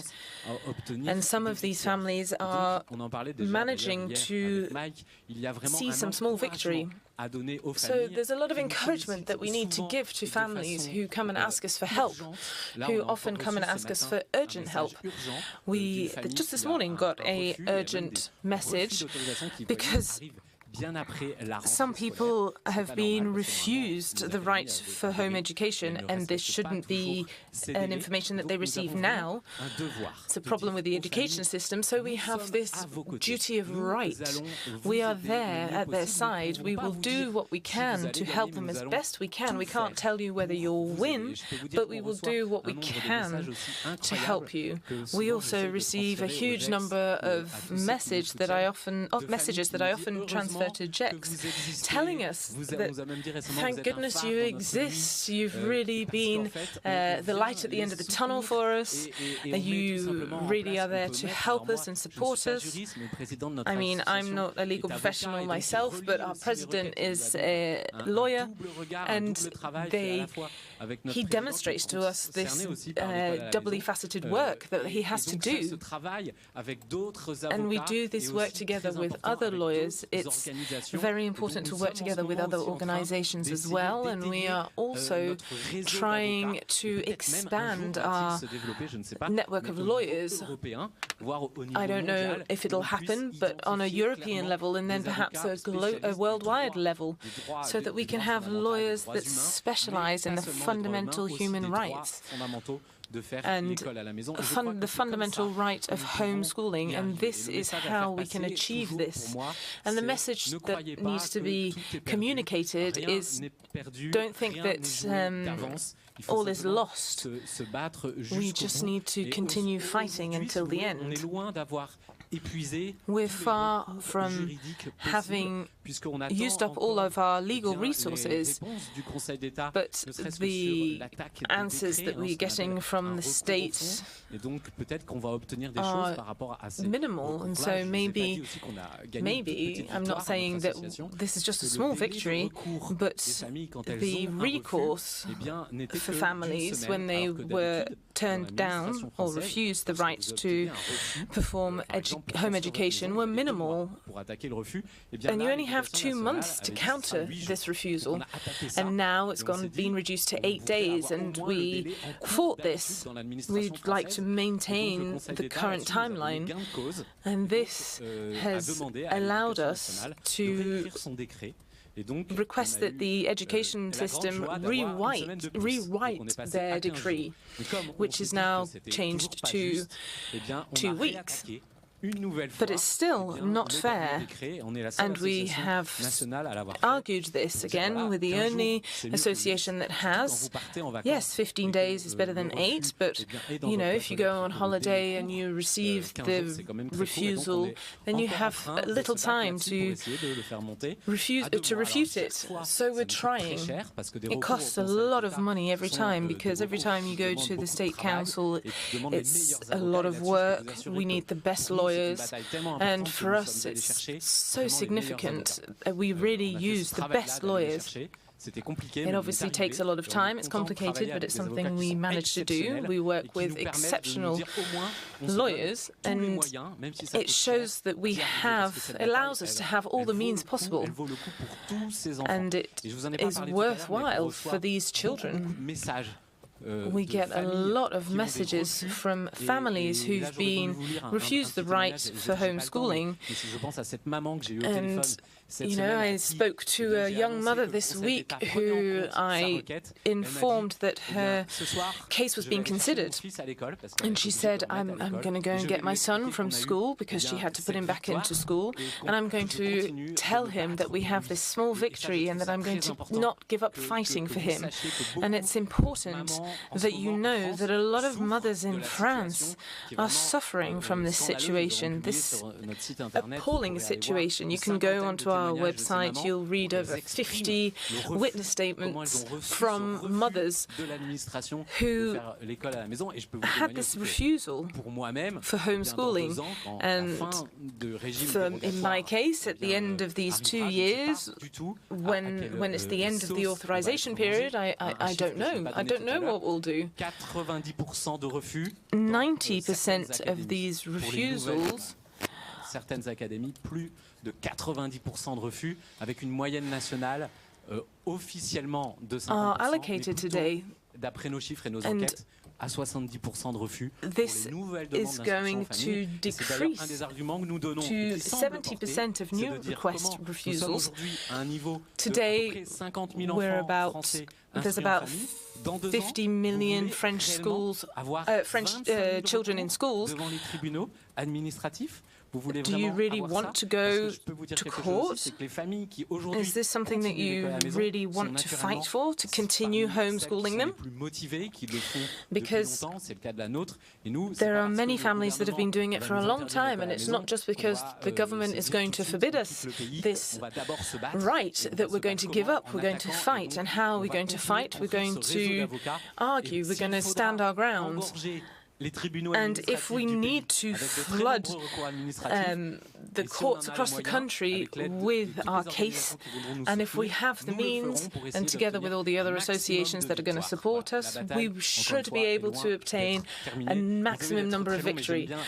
I'm sorry to have taken a lot of time, but I'd just like to be very precise. Let me just say that no doubt about the importance of having lawyers, and no doubt about the importance of having organizations. The lawyer that with whom I work with always say, I don't want any family to feel alone. So please, please count on us. And by the way, he's over there. He was not there at the beginning when I asked people from Portugal. So raise your hand, please. And Maria João, you also from Portugal. So let's go to a break. 15 minutes of, not yet. Okay, because short break. Okay, 10 minutes, Mike. Okay, 10 minutes to. 10 minutes means 15. Okay, 10 minutes. Let's prove that we are good Europeans that are here on time. Okay, no, I'm joking. Let's try to be here on time. Okay, 10 minutes. Thank you so much. Okay, let's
So let's try to begin again. I'm inviting people to take places again for us to continue with these sharings.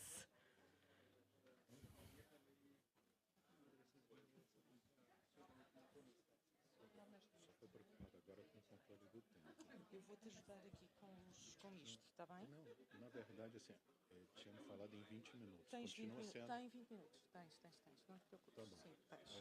Essas coisas são meio imprevisíveis. Pode ser um pouco mais. Deixa-me só confirmar aqui uma coisa.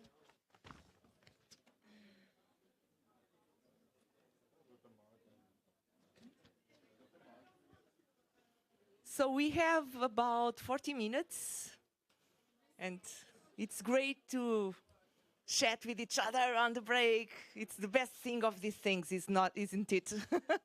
But the breaks are a moment between for us to have more things to chat in the other break. So.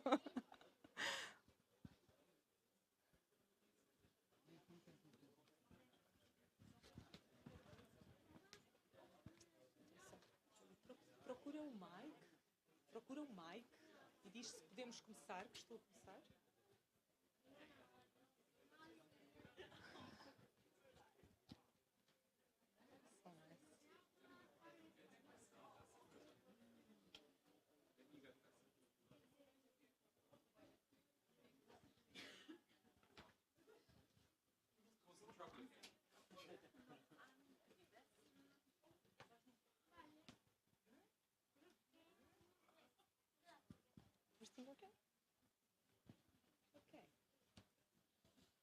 So, let me present you Alexandre Moreira. Et tout d'abord dire que nous partageons la même langue, mais nous nous sommes promis que nous parlerions anglais aujourd'hui. Je connais Alexandra depuis de Moscou. Nous nous sommes rencontrés à Moscou lors de la soirée internationale des musées, tu t'en souviens? C'était une nuit amusante. Nous y sommes allés pour nous amuser. C'était la nuit des musées. Peut-être que vous le savez, une fois par an, les musées sont ouverts jusqu'à tard pour célébrer la journée internationale des musées à travers l'Europe. Je ne sais pas si c'est la même chose sur les autres continents, mais en tout cas, en Europe, nous avons ce privilège. Nous pouvons nous rendre dans les musées jusqu'à 2 ou 3 heures du matin. Donc, commençons par dire ça. Nous sommes amis. Alexandre Moreira est une personne très spéciale.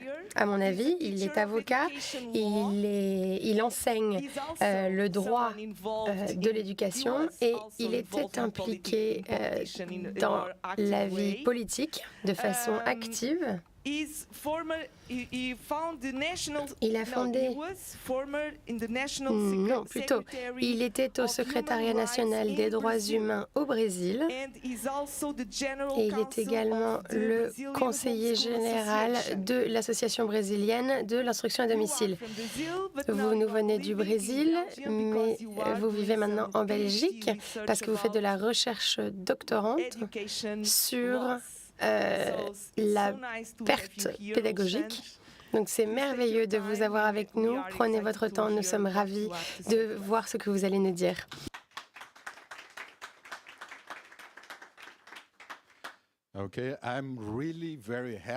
Je suis ravie d'être ici parmi vous. Et j'aimerais non pas parler d'éducation, d'instruction à domicile ou autre, mais plutôt de l'Europe. Je suis un Brésilien et je vis en Europe depuis 6 mois. Je suis ravie d'être ici, de mener mes recherches sur le droit de l'éducation en Belgique. La Belgique est un petit pays au centre de l'Europe et c'est une bonne chose, car cela veut dire qu'on peut parler anglais. Et donc ça m'aide, je dois dire. Mais lorsque je regarde l'Europe, je l'observe et je vois une civilisation.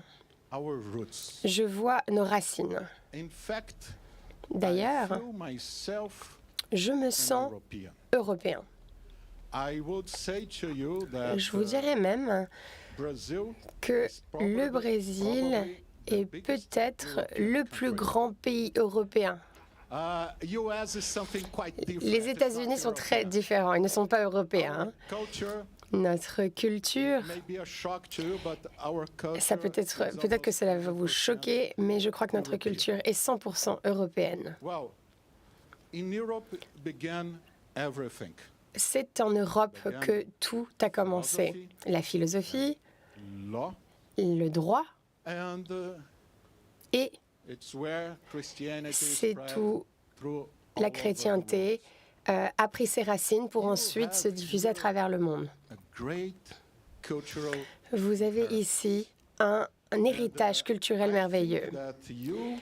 Et je crois qu'en tant qu'Européens, vous devez être très fiers de cet héritage.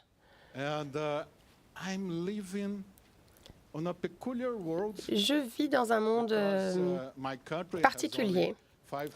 Mon pays n'a que 500 ans et aujourd'hui, ma maison dans laquelle je vis en Belgique a également 500 ans.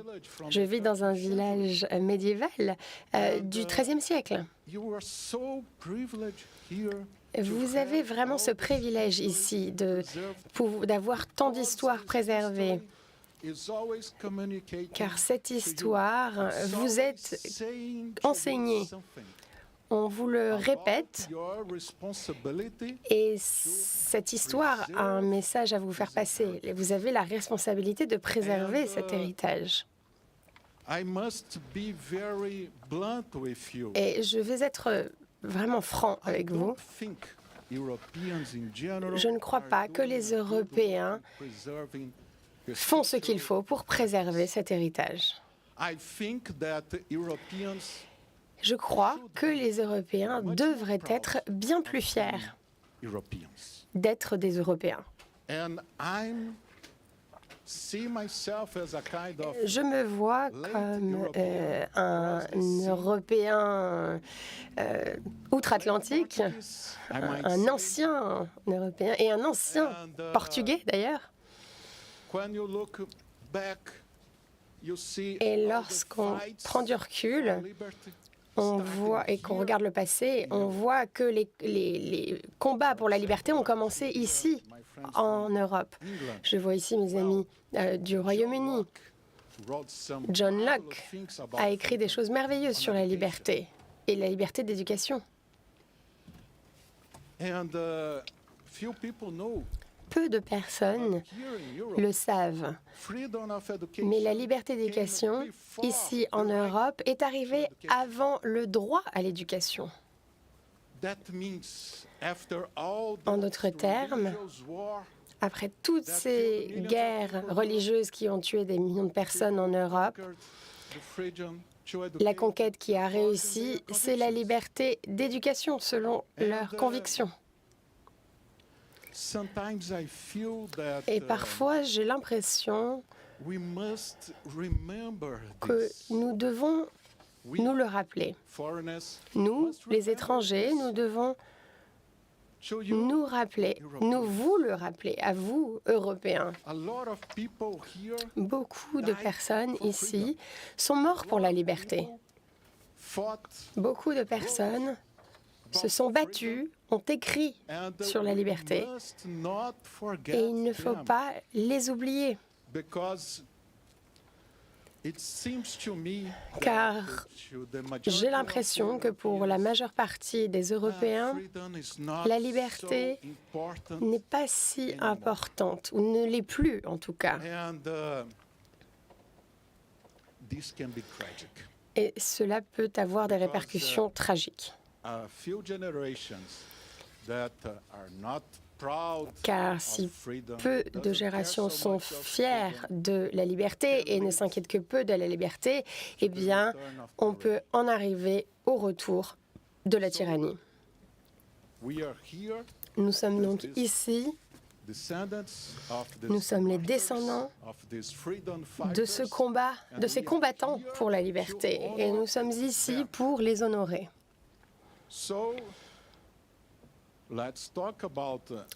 Ainsi, parlons de la liberté d'éducation.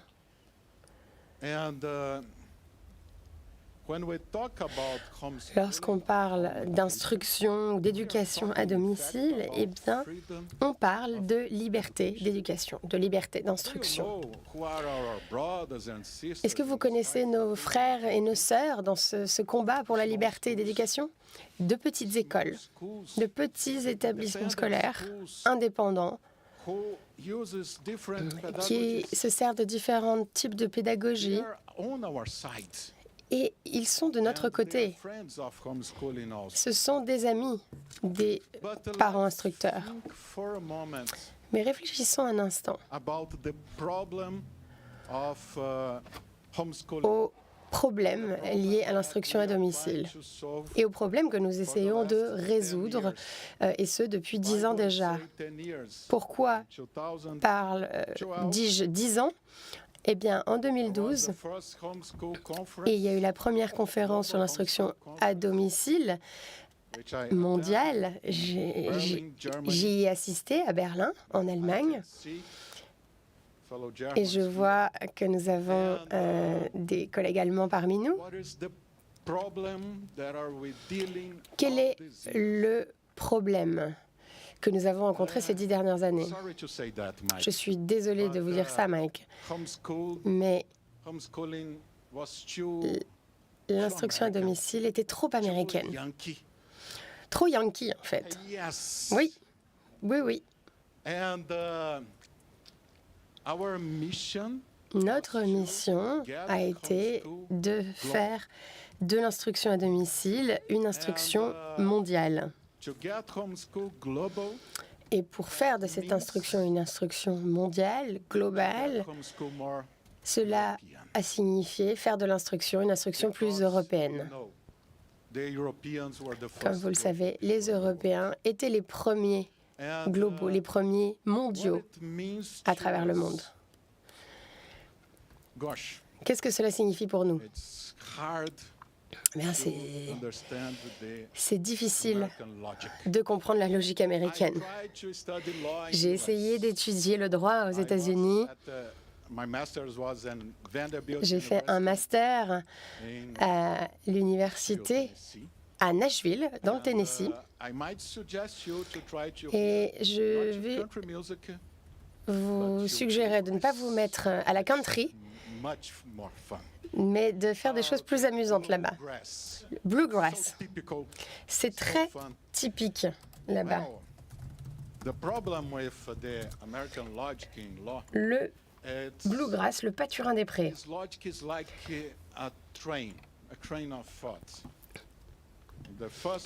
et la musique bluegrass surtout.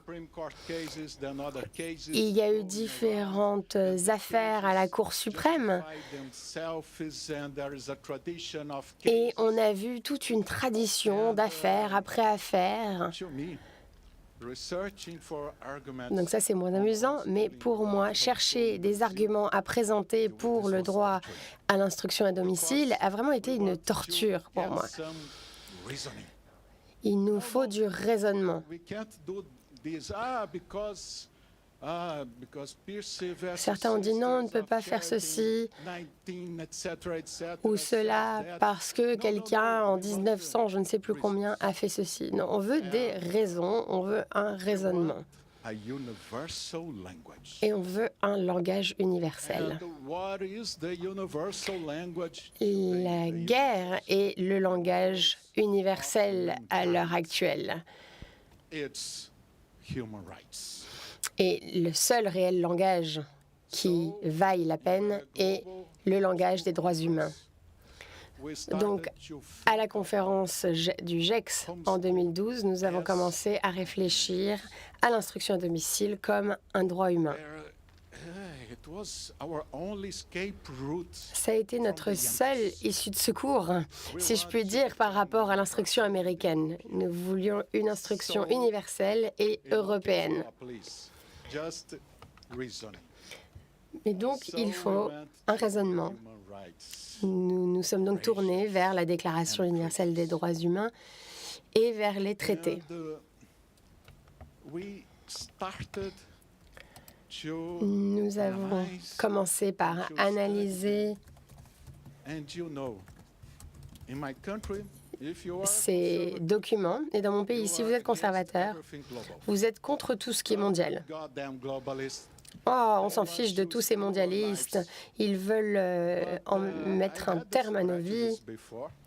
Et je dois dire que je rejoignais ce mouvement par le passé. Mais lorsque je me suis tournée vers les traités des droits de l'homme, j'ai été émerveillée parce qu'en les lisant, on s'aperçoit qu'ils sont en faveur de la famille. Et il n'y a pas d'exception. Quelqu'un ici pourrait peut-être dire que j'ai entendu dire que dans la déclaration, blablabla, ils se sont positionnés contre les familles. Non, je vous parle des traités des droits humains contraignants, juridiquement contraignants. Mike est le capitaine de l'instruction à domicile, comme Captain America. C'est un peu le Captain America de l'instruction à domicile. Et nous avons donc nous avons la Déclaration universelle des droits de l'homme. Nous avons le pacte international relatif aux droits civils et politiques. Nous avons le pacte international relatif aux droits économiques, sociaux et culturels. C'est vraiment la triade sacrée pour nous. Et la Déclaration internationale des droits de l'homme, bien sûr. Donc, ce qui est dit, c'est que les familles sont l'unité fondamentale, le groupe fondamental de la société.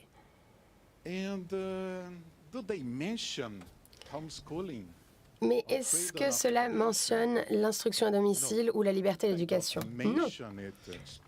Ces documents ne la mentionnent pas de façon explicite, car à cette époque, vous le savez, l'Universelle des droits de l'homme date de 1948 et ces deux pactes internationaux datent de 1967, si je ne m'abuse. L'instruction à domicile n'avait pas encore une dimension mondiale. Donc, nous nous sommes posé la question suivante. Est-ce que l'instruction à domicile est dans l'esprit des traités, des pactes internationaux?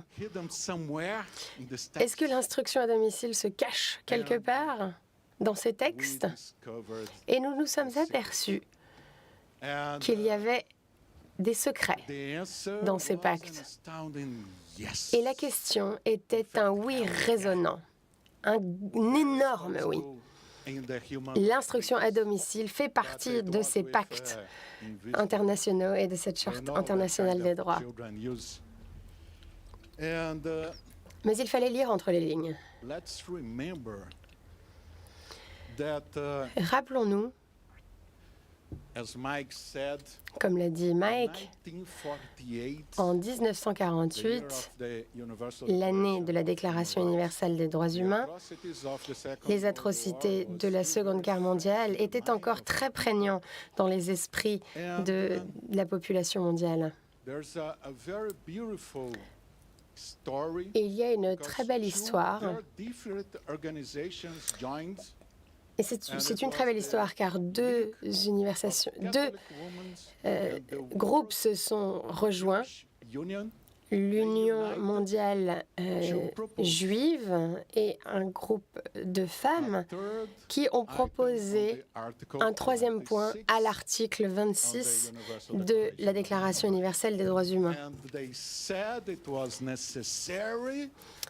Et ce qu'ils ont dit, c'est que cela était nécessaire car les droits parentaux ont été remis en cause durant le régime nazi. Et les droits parentaux ne sont pas seulement des droits pour les parents. Il s'agit de droits qui ont un raisonnement politique. Et la raison politique est quelque chose que les gauchistes adorent, à savoir la diversité.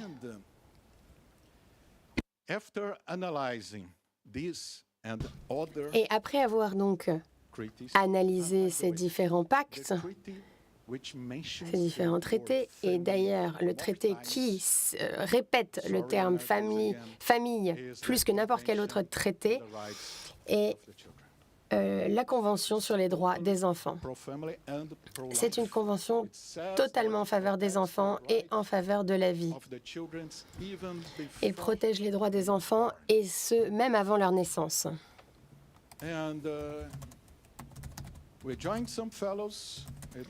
Donc, en 1950-1960, de nombreuses personnes se sont rejointes. Et lorsque nous avons mené nos analyses, nous nous sommes aperçus que dans ces textes, l'instruction à domicile existait.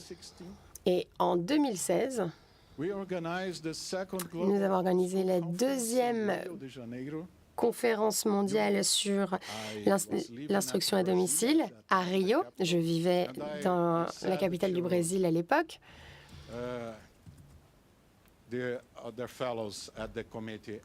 Et nous avons parlé avec d'autres délégués. On s'est dit, très bien, on peut faire des choses ici au Brésil. Et ils m'ont dit, non, on veut pas être à Brasilia, on veut être à Rio, on veut être à la plage. Et donc, nous avons organisé la conférence non à Brasilia, mais à Rio. C'est un endroit magique.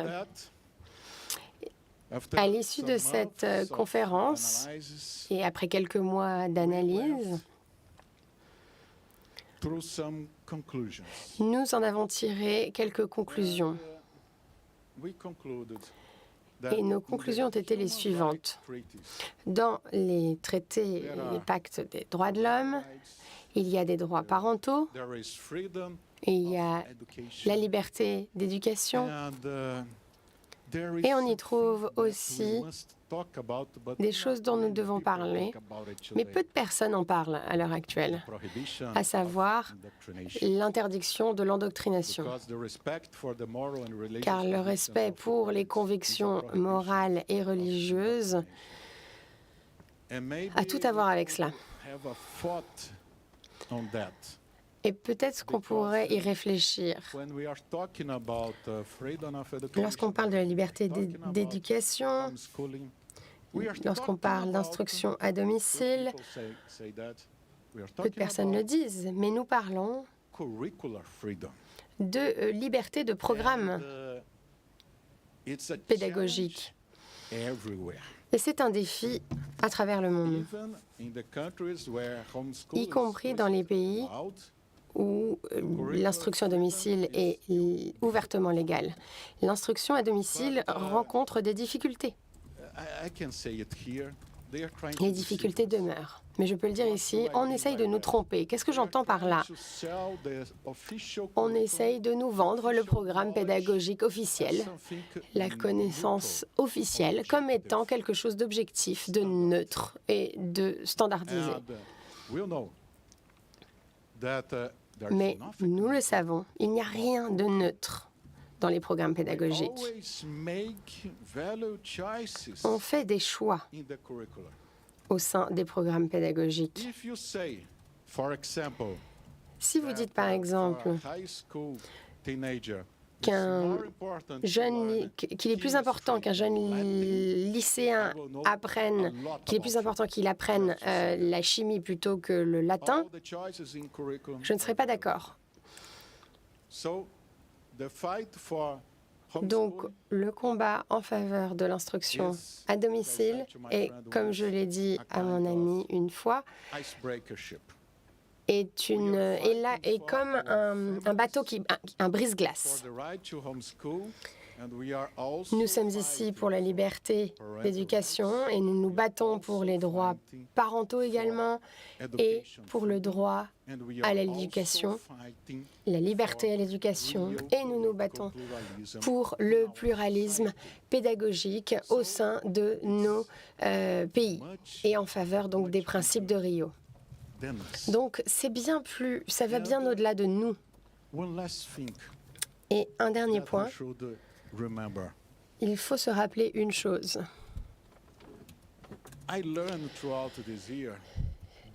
Cette année, j'ai appris que nous n'avions pas besoin d'être une majorité pour faire entendre notre voix.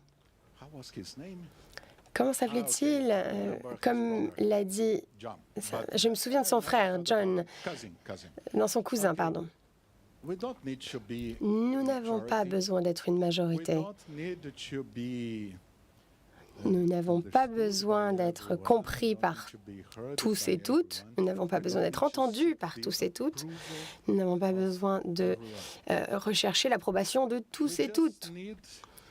Tout ce dont nous avons besoin,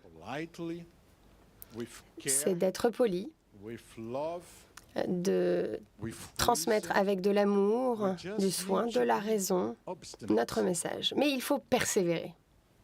Ce que j'ai appris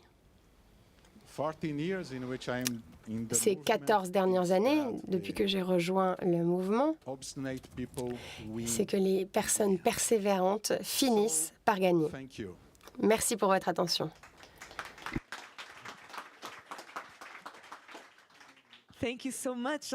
Merci beaucoup, Alchandre. Merci d'avoir présenté tant de choses. Nous allons pouvoir avoir des discussions très riches sur les programmes pédagogiques, etc. Merci beaucoup. Continuons. Nous sommes un peu en retard, mais je veux que nous rattrapions ce temps cet après-midi. En tout cas, nous avons une pause déjeuner ici, qui sera à l'hôtel. Je vous dirai cela un peu plus tard. J'aimerais maintenant vous présenter Jean-Frédéric Poisson. Merci d'être ici parmi nous. Jean-Frédéric est un homme politique français, membre de l'Union pour la majorité présidentielle. Il était à Rambouillet.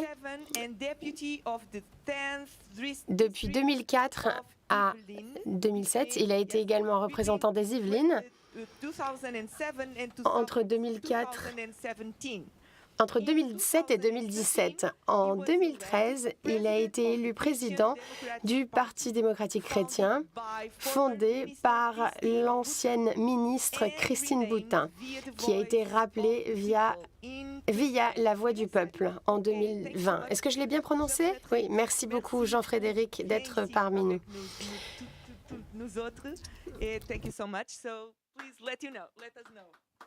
Merci. Merci de votre accueil, de votre invitation. Sorry for our friends coming from abroad. Je suis désolée pour nos amis qui nous arrivent de l'étranger puisque nous sommes en France et je suis français. Je vais m'exprimer en français. Merci donc de votre invitation, de cette organisation. Je précise que je ne suis pas exactement... J'étais, quand j'étais parlementaire, membre sous la mandature de Nicolas Sarkozy de la majorité, mais ce n'est plus le cas aujourd'hui pour un certain nombre de raisons. Qui tiennent aussi à ma présence parmi vous ce matin. Je vais essayer de vous dire d'abord pourquoi nous sommes là, enfin pourquoi moi je suis là, pourquoi vous êtes là, vous le savez, je ne vais pas vous le dire, mais il me semble que ce serait intéressant d'identifier les raisons pour lesquelles nous sommes venus, d'essayer de comprendre qui sont nos adversaires et de partager avec vous quelques réflexions sur ce que j'ai entendu d'ailleurs ce matin, la manière de faire prospérer ce magnifique combat de la liberté et d'éducation. D'abord, il me semble que nous sommes là ce matin parce que, et merci à notre ami brésilien de l'avoir rappelé, nous sommes là ce matin parce que, en Europe en tout cas, et je ne parle que de la France parce que je ne connais guère que la France en termes de situation éducative. Par ailleurs, j'ai passé beaucoup d'années dans le système éducatif français quand j'étais élève, pour des raisons qui n'apporteront pas à ma gloire personnelle. Donc je peux dire que je connais bien ce système pour le coup. Si des familles éprouvent le besoin d'enseigner elles-mêmes leurs enfants, c'est d'abord parce que le système éducatif ne donne pas satisfaction. personne n'aurait cette idée, sauf des cas particuliers de maladie ou de handicap profond ou d'impossibilité de se rendre sur les lieux de l'école, ce qui existe bien sûr. Mais personne n'éprouverait le besoin d'enseigner soi-même à ses enfants si le système éducatif faisait son travail. C'est-à-dire s'il était à la fois respectueux de l'acquisition des savoirs sur le plan pédagogique, respectueux de la culture qu'il est censé transmettre, comme vous l'avez très justement rappelé, et respectueux de la liberté des enfants et des familles elles-mêmes. Or, en tout cas en France aujourd'hui, je ne sais pas ce qu'il en est dans les autres pays, en tout cas en France aujourd'hui, l'éducation nationale n'est plus rien de tout ça. Elle n'enseigne plus, elle ne respecte pas et ne transmet pas sa propre culture, et elle ne respecte pas la liberté des familles et des enfants. Je parle ici de leur liberté de conscience, de leur liberté d'éduquer et de leur liberté de transmettre. Je suis triste de devoir vous dire ça, comme Français. Je précise d'ailleurs pour Mike et sa prise de position, sa prise de parole tout à l'heure, nous avons, mon cher Mike, aussi des salles un peu plus grandes en France, mais ce n'est pas ce que nous avons de plus grand, et je précise que nous sommes toujours champions du monde de football au moment où nous parlons. Ça changera peut-être dans quelques mois, mais pour l'instant, c'est encore nous. C'est encore nous. Je suis triste de dire ça de mon pays, mais c'est la vérité. Et j'ai eu comme maire de Rambouillet à accompagner l'ouverture d'une école hors contrat, il y a maintenant 18 ans, qui est très prospère, qui fait partie des 120 et quelques mille élèves qui sont accueillis dans ces écoles tous les jours de l'année en France, en enseignement primaire, au collège et au lycée. J'ai fait mes études dans une université, pour une partie, dans une université qui est une université libre, qui n'est pas sous contrat et qui est indépendante de toute forme de lien. J'en étais même le président pendant quelques années, il y a longtemps. Et donc je vois bien que ces systèmes alternatifs d'éducation se développent parce que le système avec un grand S ne fait pas son métier. C'est la première raison. La deuxième raison pour laquelle nous sommes là, pour laquelle je soutiens très activement ce mouvement de liberté d'éducation, c'est que se développe un projet politique, en Europe en tout cas, et en France très certainement, qui n'aime pas la liberté des familles et des personnes. Nous l'avons mesuré dans le monde entier, mais en Europe particulièrement, à l'occasion de la crise sanitaire. J'ai été comme chef de parti politique devant le Conseil d'État pour faire rétablir la liberté religieuse qui était menacée, pour ne pas dire réduite, par les dispositions qui portaient sur le confinement. Nous avons gagné d'ailleurs cette procédure. Et donc, je pourrais citer des dizaines d'exemples de rabotage progressif de nos libertés fondamentales, qu'elles soient des libertés individuelles ou des libertés publiques, et qui sont maltraitées par les gouvernants français d'aujourd'hui. Et je sais qu'il en va de même malheureusement dans beaucoup d'autres pays d'Europe et du monde. Nous sommes en train, subrepticement, d'adopter ce que un grand universitaire américain s'appelle Noam Chomsky, ça n'est pas tout à fait mon camp politique, mais je respecte ce grand intellectuel. Noam Chomsky appelle ça le capitalisme de surveillance. Les Chinois appellent ça le crédit social. C'est exactement ce qui est en train d'être mis en place dans les pays européens, sous l'égide de la Commission européenne, et dans une espèce d'anesthésie totale des peuples qui ne comprennent pas ce qu'on est en train de leur faire.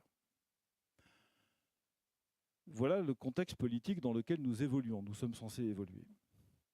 Et puis il y a un troisième élément, qui est que, et merci encore à nouveau de nous avoir rappelé ça tout à l'heure, nous devrions être fiers de la culture que nous autres Européens portons. Si nous ne le sommes pas, c'est d'abord parce que nous sommes devenus paresseux. Deuxièmement, nous sommes devenus socialistes, au pire sens du terme. Il y a peut-être des militants socialistes parmi vous, donc je respecte les engagements. Je veux dire, nous avons pris l'habitude de faire porter par l'État des choses que nous devrions faire nous-mêmes. Et troisièmement, les générations qui nous précèdent nous ont donné honte de ce que nous sommes. Et en fait, elles prônent une forme de déracinement, considérant que la culture dont nous sommes les héritiers a produit des guerres, des malheurs dans le monde entier. Vous savez, c'est ce qu'un philosophe français a appelé le long sanglot de l'homme blanc.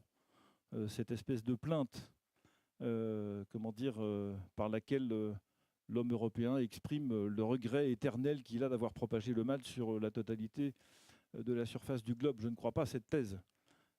Mais elle circule en Europe et en tout cas, elle est très relayée par nos enseignants. Nous avons fini par avoir honte de ce que nous sommes. Et je vous dis ces trois choses-là parce que, précisément, c'est ce qui rend la chose difficile, l'enseignement à la maison est l'antidote de ces trois dimensions. Elle est le contraire de ce que je viens d'évoquer. Elle est absolument enracinée dans les libertés fondamentales. Ça a été pleinement démontré tout à l'heure. Elle est absolument déterminée à être fière de ce qu'elle transmet et précisément, et donc à le transmettre. Elle est absolument déterminée à être efficace sur le plan pédagogique et à permettre aux enfants de se construire en acquérant du jugement, du sens critique, de la culture et les outils qu'il faut pour être un adulte qui réussira. Nous sommes, mes chers amis, vous êtes des intervenants de l'enseignement à la maison, je n'en suis pas un, mais vous avez compris que si je ne suis pas croyant, je suis largement sympathisant. Vous êtes des espèces d'antidotes à beaucoup de maux du monde contemporain. Mais de la même manière que vous êtes des antidotes, vous êtes aussi malheureusement pour vous, et nous sommes, moi qui vous soutiens, malheureusement pour nous, un peu comme la mauvaise conscience de ce monde. Et quand j'entends ce que me disait tout à l'heure M. Maillard, qui me disait, le secrétaire d'État, alors je ne sais plus de quoi il s'occupe, il y en a tellement de toute façon en France qu'on ne sait plus ce qu'ils font et même pas comment ils s'appellent.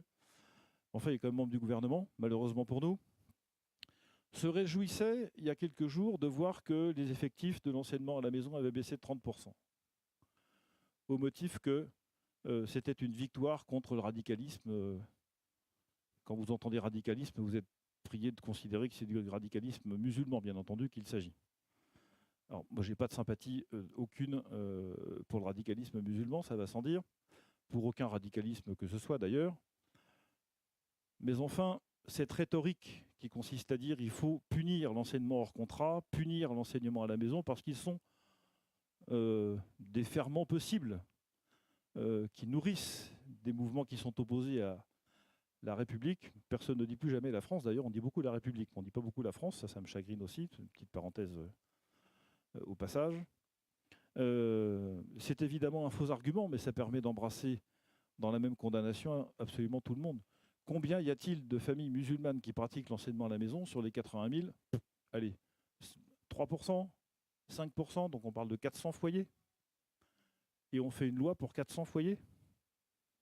C'est-à-dire on va ennuyer 79 600 élèves pour 400 qui seraient, ou 500, même 1000, qui poseraient problème, mais que l'État joue son rôle, qu'il contrôle les 1000 et qu'il laisse les 79 000 autres faire ce qu'ils ont envie de faire. Plutôt que d'ennuyer tout le monde, ennuyer ceux qui posent problème et laisser aux autres la liberté. Mais j'y reviens, c'était un de mes points précédents.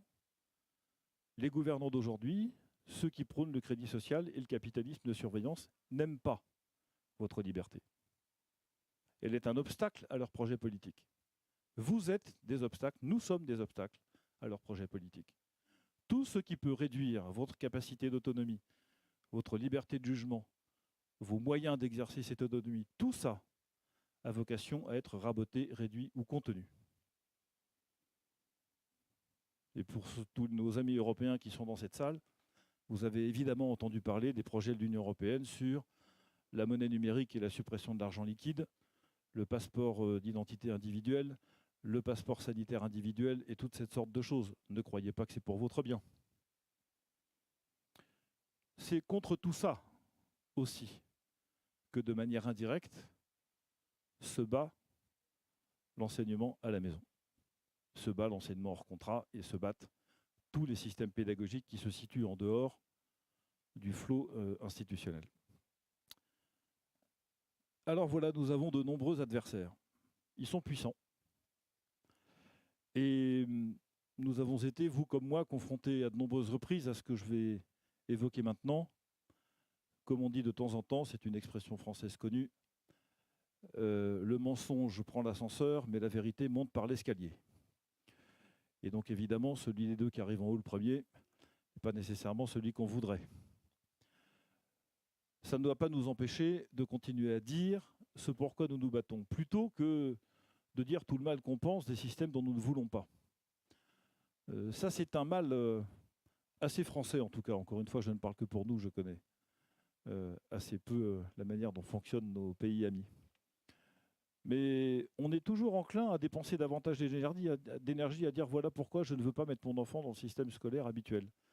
Disons plutôt pourquoi vous voulez le garder chez vous. Et il y a quelques papiers, là j'ai vu au bord de la fenêtre, apprendre à écrire sans larmes, par exemple. J'ai vu le titre de cet article que je trouve très très beau et très vrai. Qu'y a-t-il de positif dans l'enseignement à domicile? Quelles sont ses vertus?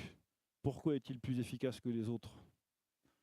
Pourquoi est-ce qu'il est plus respectueux de l'apprentissage de l'enfant et de l'équilibre familial que d'autres systèmes? C'est ça qu'il faut dire. Peu importe que les autres systèmes ne marchent pas. Après tout, c'est le problème de ceux qui en sont responsables. Ce n'est pas le nôtre. Deuxième élément que je voudrais porter à votre réflexion, nous avons l'expérience, nous autres, chez VIA, le parti que j'ai l'honneur de présider depuis 9 ans, d'avoir, comme je vous le disais, attaqué le gouvernement français sur des dispositions qu'il a prises pendant la crise sanitaire. Une sur la liberté de religieuse et l'autre sur une question d'égalité de remboursement de tests. Enfin, je vous passe le détail. Nous avons attaqué 5 fois, gagné 2. Des statistiques de 40%, c'est beaucoup mieux que beaucoup de batteurs du championnat national de baseball, cher monsieur Collet. Ils ne sont pas tous à 0,4 pour le coup. On aurait préféré gagner à chaque fois, mais moi qui ai une confiance extrêmement relative dans l'institution judiciaire de mon pays et absolument aucune dans les instances judiciaires européennes, je vous le dis comme je le pense, je vous invite néanmoins, à chaque fois que vous le pouvez, à faire en sorte de faire valoir vos droits devant les institutions. Ça peut paraître paradoxal ce que je vous dis là, mais je ne connais pas d'autre moyen de le faire. Et je vois, troisième élément qui me paraît positif, pardon, je termine sur ce second, parce qu'il y a quand même des trucs un peu gros. Vous voyez, donc je sais bien que ça n'est pas vrai qu'en France d'ailleurs, mais la Cour européenne des droits de l'homme, comme notre Conseil constitutionnel et notre Conseil d'État, devraient être des gardiens des libertés, sont devenus des militants politiques. C'est une réalité. C'est terrible ce qui leur arrive. C'est un dévoiement de leur mission initiale qui est insupportable pour nous tous. Mais quand c'est trop gros, ils sont obligés de considérer qu'effectivement, pour ne pas se discréditer eux-mêmes d'une certaine façon, ils sont obligés de vous donner raison. C'est ce que nous a raconté M. Maillard tout à l'heure sur le délai de réponse de l'administration. Enfin, 1 semaine plutôt que 2 mois, on ne voit pas pourquoi. Donc là, ben, voilà. De temps en temps, il y aura des failles comme ça. Je vous invite à en profiter. Et nous ne sommes pas seuls. C'est ce que disait le général de Gaulle dans son appel du 18 juin 1940. Nous ne sommes pas seuls. Je veux vous témoigner, avant d'avancer rapidement vers ma conclusion, de cet échange que j'ai eu cette semaine avec une avocate parisienne. Nous avons pris position dans mon parti politique de manière extrêmement critique sur la gestion de la crise sanitaire, sur le vaccin, sur tout ça. Enfin, nous étions très en marge de l'opinion dominante sur ce sujet. Et en particulier, nous avons énormément critiqué la décision du Parlement français qui a conduit à la suspension des salariés français qui refuseraient d'être vaccinés. Vous avez peut-être entendu parler de ça. Nous sommes un des rares pays, malheureusement, c'est une honte pour nous, à avoir pris cette disposition, qui est incompréhensible, absolument illégale, anticonstitutionnelle, anti tout ce que vous voulez, mais enfin, l'anesthésie générale fait que cette disposition est passée. On ne sait pas très bien combien de personnes sont suspendues pour avoir refusé de se faire vacciner et combien ont vu leur contrat de travail mis en l'air. Ce qui est sûr, c'est que, en ce qui concerne en tout cas les personnels soignants, des réseaux d'avocats se sont mis en place pour soutenir ces personnels, les identifier, les aider là où ils sont, mutualiser les frais d'avocat ou de justice, faire en sorte que ça coûte moins cher à chacune d'entre eux. Et je vois bien que petit à petit, en tout cas encore une fois dans mon pays, se déploient des tas de systèmes d'entraide, à part de l'organisation sociale habituelle, portés en particulier par des jeunes générations qui commencent à se dire « la vie institutionnelle, ça n'est plus pour moi, la vie dans les métropoles, ça n'est pas pour moi, la vie dans les grandes boîtes, ça n'est pas pour moi, Moi, je vais rouvrir une boulangerie, un garage, une boucherie, m'installer à la campagne, avoir un jardin, élever mes enfants. S'il y a une école et qu'elle est bonne, c'est bien. S'il n'y a pas d'école, c'est moi qui la ferai. Ne croyez pas que ce phénomène en France soit marginal. Il ne l'est pas. Il ne l'est pas. Et donc, pour toutes ces raisons, je pense que l'enseignement à domicile a de très, très beaux jours devant lui, de même que l'enseignement des écoles hors contrat. Je suis ravi que la Fondation pour l'école se soit jointe à cette manifestation. C'était aussi une organisation que nous aimons bien. Voilà, mes chers amis, les quelques choses que je voulais partager avec vous ce matin. Et pour conclure, je voudrais vous dire d'abord merci pour tout ce que vous faites et pour l'énergie que vous déployez, à la fois pour vos enfants, pour en faire de meilleurs citoyens demain, ce qui nous profitera à tous, donc y compris à moi. Donc merci. Merci pour défendre cette belle idée, cette belle cause. Elle est vraie, elle est juste, elle va dans le sens du bien commun. Donc il y a toutes les raisons de le faire. Et je ne doute pas que nous finirons par obtenir gain de cause à la fin du compte. Vous savez, je me rappelle avoir entendu il y a des années maintenant, en 87 je crois, un général qui est mort maintenant, qui était président d'une très prestigieuse association d'anciens combattants, et qui dans ses réunions publiques en 86-87 disait « l'Union soviétique va s'effondrer ». Tout le monde le prenait pour un dingue. Parce que ça ne s'effondre pas, l'Union soviétique. Ben, si, ça s'est effondré. Il n'y a pas d'organisation humaine qui ait les promesses de la vie éternelle, comme on dit parfois. Pas davantage ceux qui nous empêchent d'éduquer nos enfants comme nous voulons. Merci à tous. Bravo. Merci de votre attention.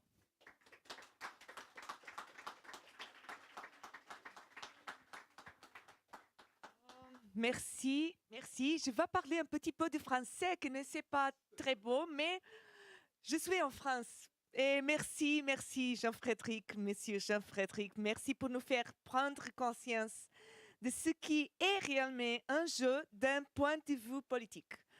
L'importance de maintenir notre autonomie est énorme. Nous devons agir en tant que citoyens et en relation directe avec les politiques qui nous soutiennent dans la défense de la liberté du choix en matière d'éducation. Reconnaissant d'être ici et de soutenir cette cause. Merci beaucoup, monsieur Jean-Frédéric. Et merci pour parler français aussi, parce que je pense que c'est... well, I will change for English. I'm sorry. Je vais changer en anglais, je suis désolée, j'essaye. Mais je pense que c'est une des choses importantes en tant qu'Européens. Je pense que vous l'avez dit, ne pas nous nier notre identité, notre culture, notre héritage. Et donc, c'est ce qui me fait vraiment plaisir et me réjouit d'être là aujourd'hui. Et j'essaye de parler français parce que nous sommes à Paris, mais je suis désolée, nous devrions utiliser une autre langue pour communiquer, donc anglais fera l'affaire. Nous avons du retard, mais je voulais juste vous donner quelques indications. Pour ceux d'entre nous qui vont manger avec l'organisation, le déjeuner sera servi à l'hôtel. Donc nous devons nous rendre à l'hôtel et ensuite revenir plus tard.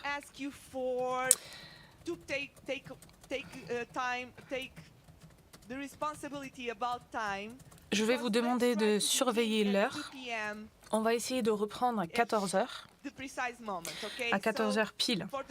Donc pour ceux d'entre nous qui mangent à l'hôtel, on va se rendre à l'hôtel, vous pouvez venir avec nous. Et après, nous reviendrons à 14h et nous reprendrons à 14h. Mais juste un instant.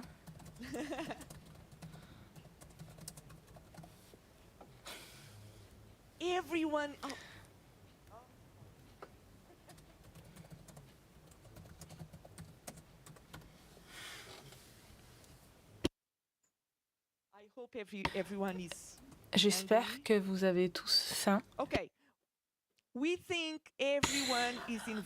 Donc je pense que tout le monde vient manger à l'hôtel, donc on va faire ça dans la joie et du bonheur et la compréhension. Et si je me trompe, tant pis. Donc on va se rendre sur place à l'hôtel. Pour ceux qui se sont inscrits, c'est très bien. Pour ceux d'entre nous qui ne l'ont pas fait, venez quand même. J'ai déjà pris compte des personnes enregistrées, mais on verra quand on arrive là-bas. Merci beaucoup, merci pour vos images et on vous voit au déjeuner.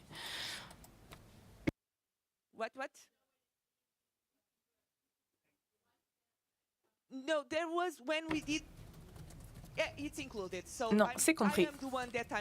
Donc c'est moi qui me trompe. Je suis désolée. Donc tout est inclus. Je suis désolée. Je me suis trompée.